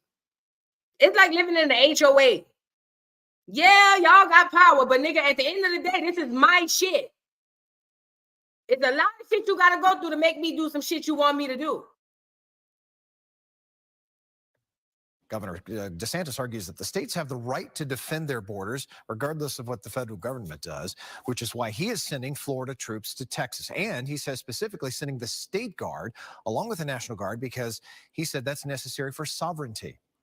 He says today that the federal government would have no control over our State Guard troops, unlike National Guard troops. Still, one state lawmaker slams the move, calling it a stunt, questioning the governor's focus following his run for president. Pause. Somebody said, can you do Educational Friday on the Black Panther Party? I really admire their intentions until you mentioned that it was a smoking screen as well, except for Fred Hampton. Yes, I do want to do Educational Friday on the Black Panther Party. I would love to do that. I am going to do that because I know that there was, listen, the intention behind the party was amazing. It was all people who wanted to do right by our people, but unfortunately, there's a lot of Judases amongst the creed. So I will do it. Yeah, absolutely. I definitely will. I absolutely will do it. What's my opinion on Farrakhan? Girl, we ain't ready. Oh, you scared to death Negroes? We ain't ready for it. We'll get there though. We're gonna get there. We gotta build up to it. Let's get back to the Greg DeSantis. If Texas is helping to erect barriers, putting up razor wire, doing other things to keep illegal aliens out, I want to be helpful with them doing that. I don't want to be part of the federal government trying to tear down these barriers and let more people in illegally. We should not be sending them to the border because this is not their job. This is not for Florida to get involved in, and we certainly have plenty of crises to deal with here at home. It's always a Black woman. It's always a Black woman. It's always a Black woman to speak on behalf of these clear folks. I hate us. I love us, but I hate us sometimes. So many didn't even really know about the State Guard, of course. That State Guard that Florida has, that Governor DeSantis is referring to, was actually formed as a reaction to COVID vaccine mandates just a few years ago. And we also note this, Florida's been sending members of the National Guard along with state law enforcement officers to Texas for several months now, in fact, since last May. So this development and deployment essentially doubles down on those efforts, and we'll see. I'm sure he'll be criticized some more for it, but he's getting a lot of support as well. All right. Thanks so much, Mark. Sure. Meanwhile, the border security bill negotiated by the Senate has been declared absolutely dead by Speaker of the House, Mike Johnson.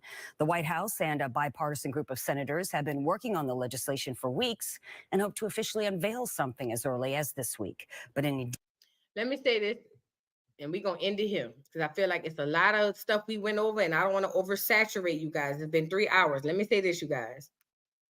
I don't want to oversaturate you. Listen to what I'm saying. Everything that happened then happens now.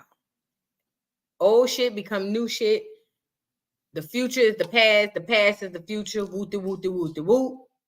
I'm saying all that to say, for all of you guys sitting up here listening to me, we have to be able to quit. You know what? Fuck it. I'm going to say what I got to say. Let the video say it for itself.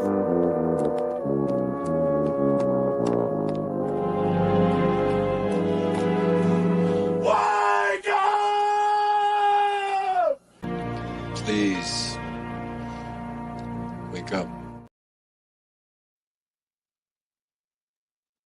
I don't think I need to say no more. We will further discuss what was going on. Let me thank everybody for the super chats that they sent. You guys are nothing short of amazing. We're gonna go forward with this. Moving on. Thank you, Kima, for the super chat. I appreciate you so much. Thank you, Shondi, for the super chat. Thank you so much. Thank you, Tracy, for the super chat for great live today. Thank you so much. Oh, Stephanie, or I'm sorry, Philly says, for keep doing Friday, we learned so much. Thank you so much. Thank you so much. From Tracy says, great live today. Thank you so much. I'm gonna get it where we can put it up on the screen. Thank you, Shondi. She says, for just a little tuition for the school. Oh, all right, sound about right. Thank you so much. Thank you, Jackie, for the super chat, but we didn't land on Plymouth Rock. Plymouth Rock landed on us. They sure did, Jackie. Yes, they did. Thank you, Sham, for the super chat. Mississippi Magnolia, thank you so much for you love your content. Thank you so much. I appreciate you. Thank you, Quality CPR for All, for Educational Friday Voodoo Dollhouse Month. Thank you so much, Quality CPR for All. Thank you so much. Who else we got on here? Kima, thank you again. Keep doing your thing. Love the content. Thank you so much.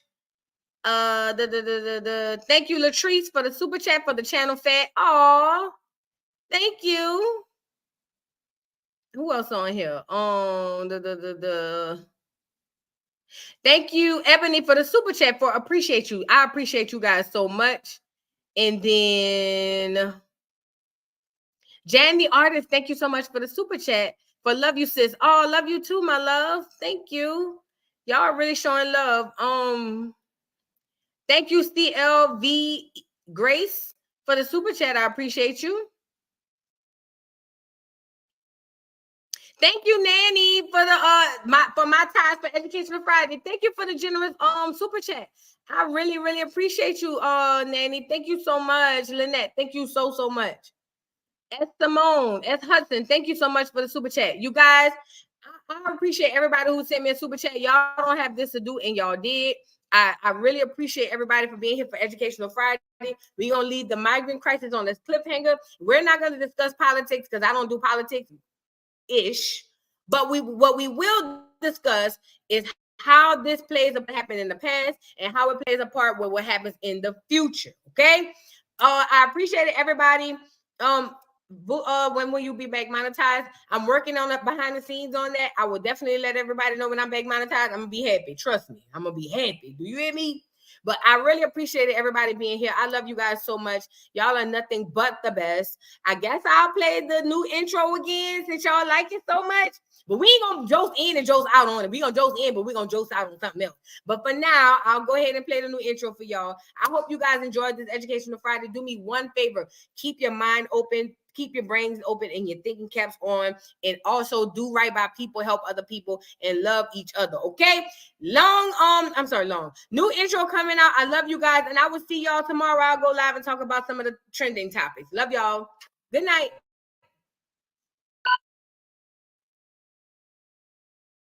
Oh.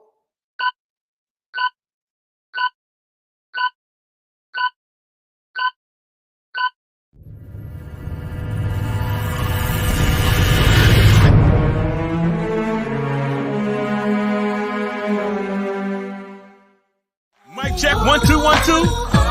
We live, baby. Come on. That's right. Okay. Can you hear me now? Oh, let's go. It's your boy Big Chew, the voice of the beat. You know what I won't blaze up. Come on, blaze up. It's the beat for me. Wow.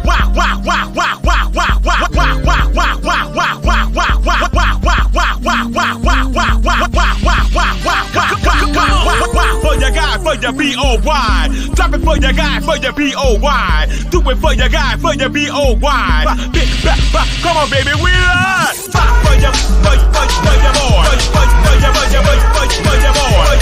your boy. Hustle for your boy. Fix it for your boy. Drop it for your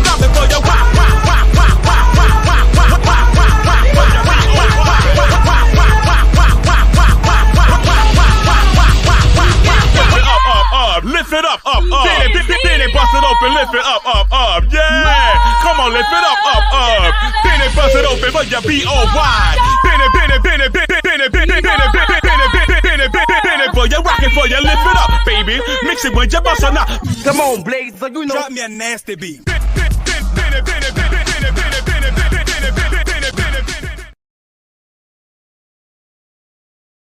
Mr. Carroll, how you give the voodoo doll time to talk? I don't get no fucking time to talk. Who the voodoo doll is? The nigga you just had up here.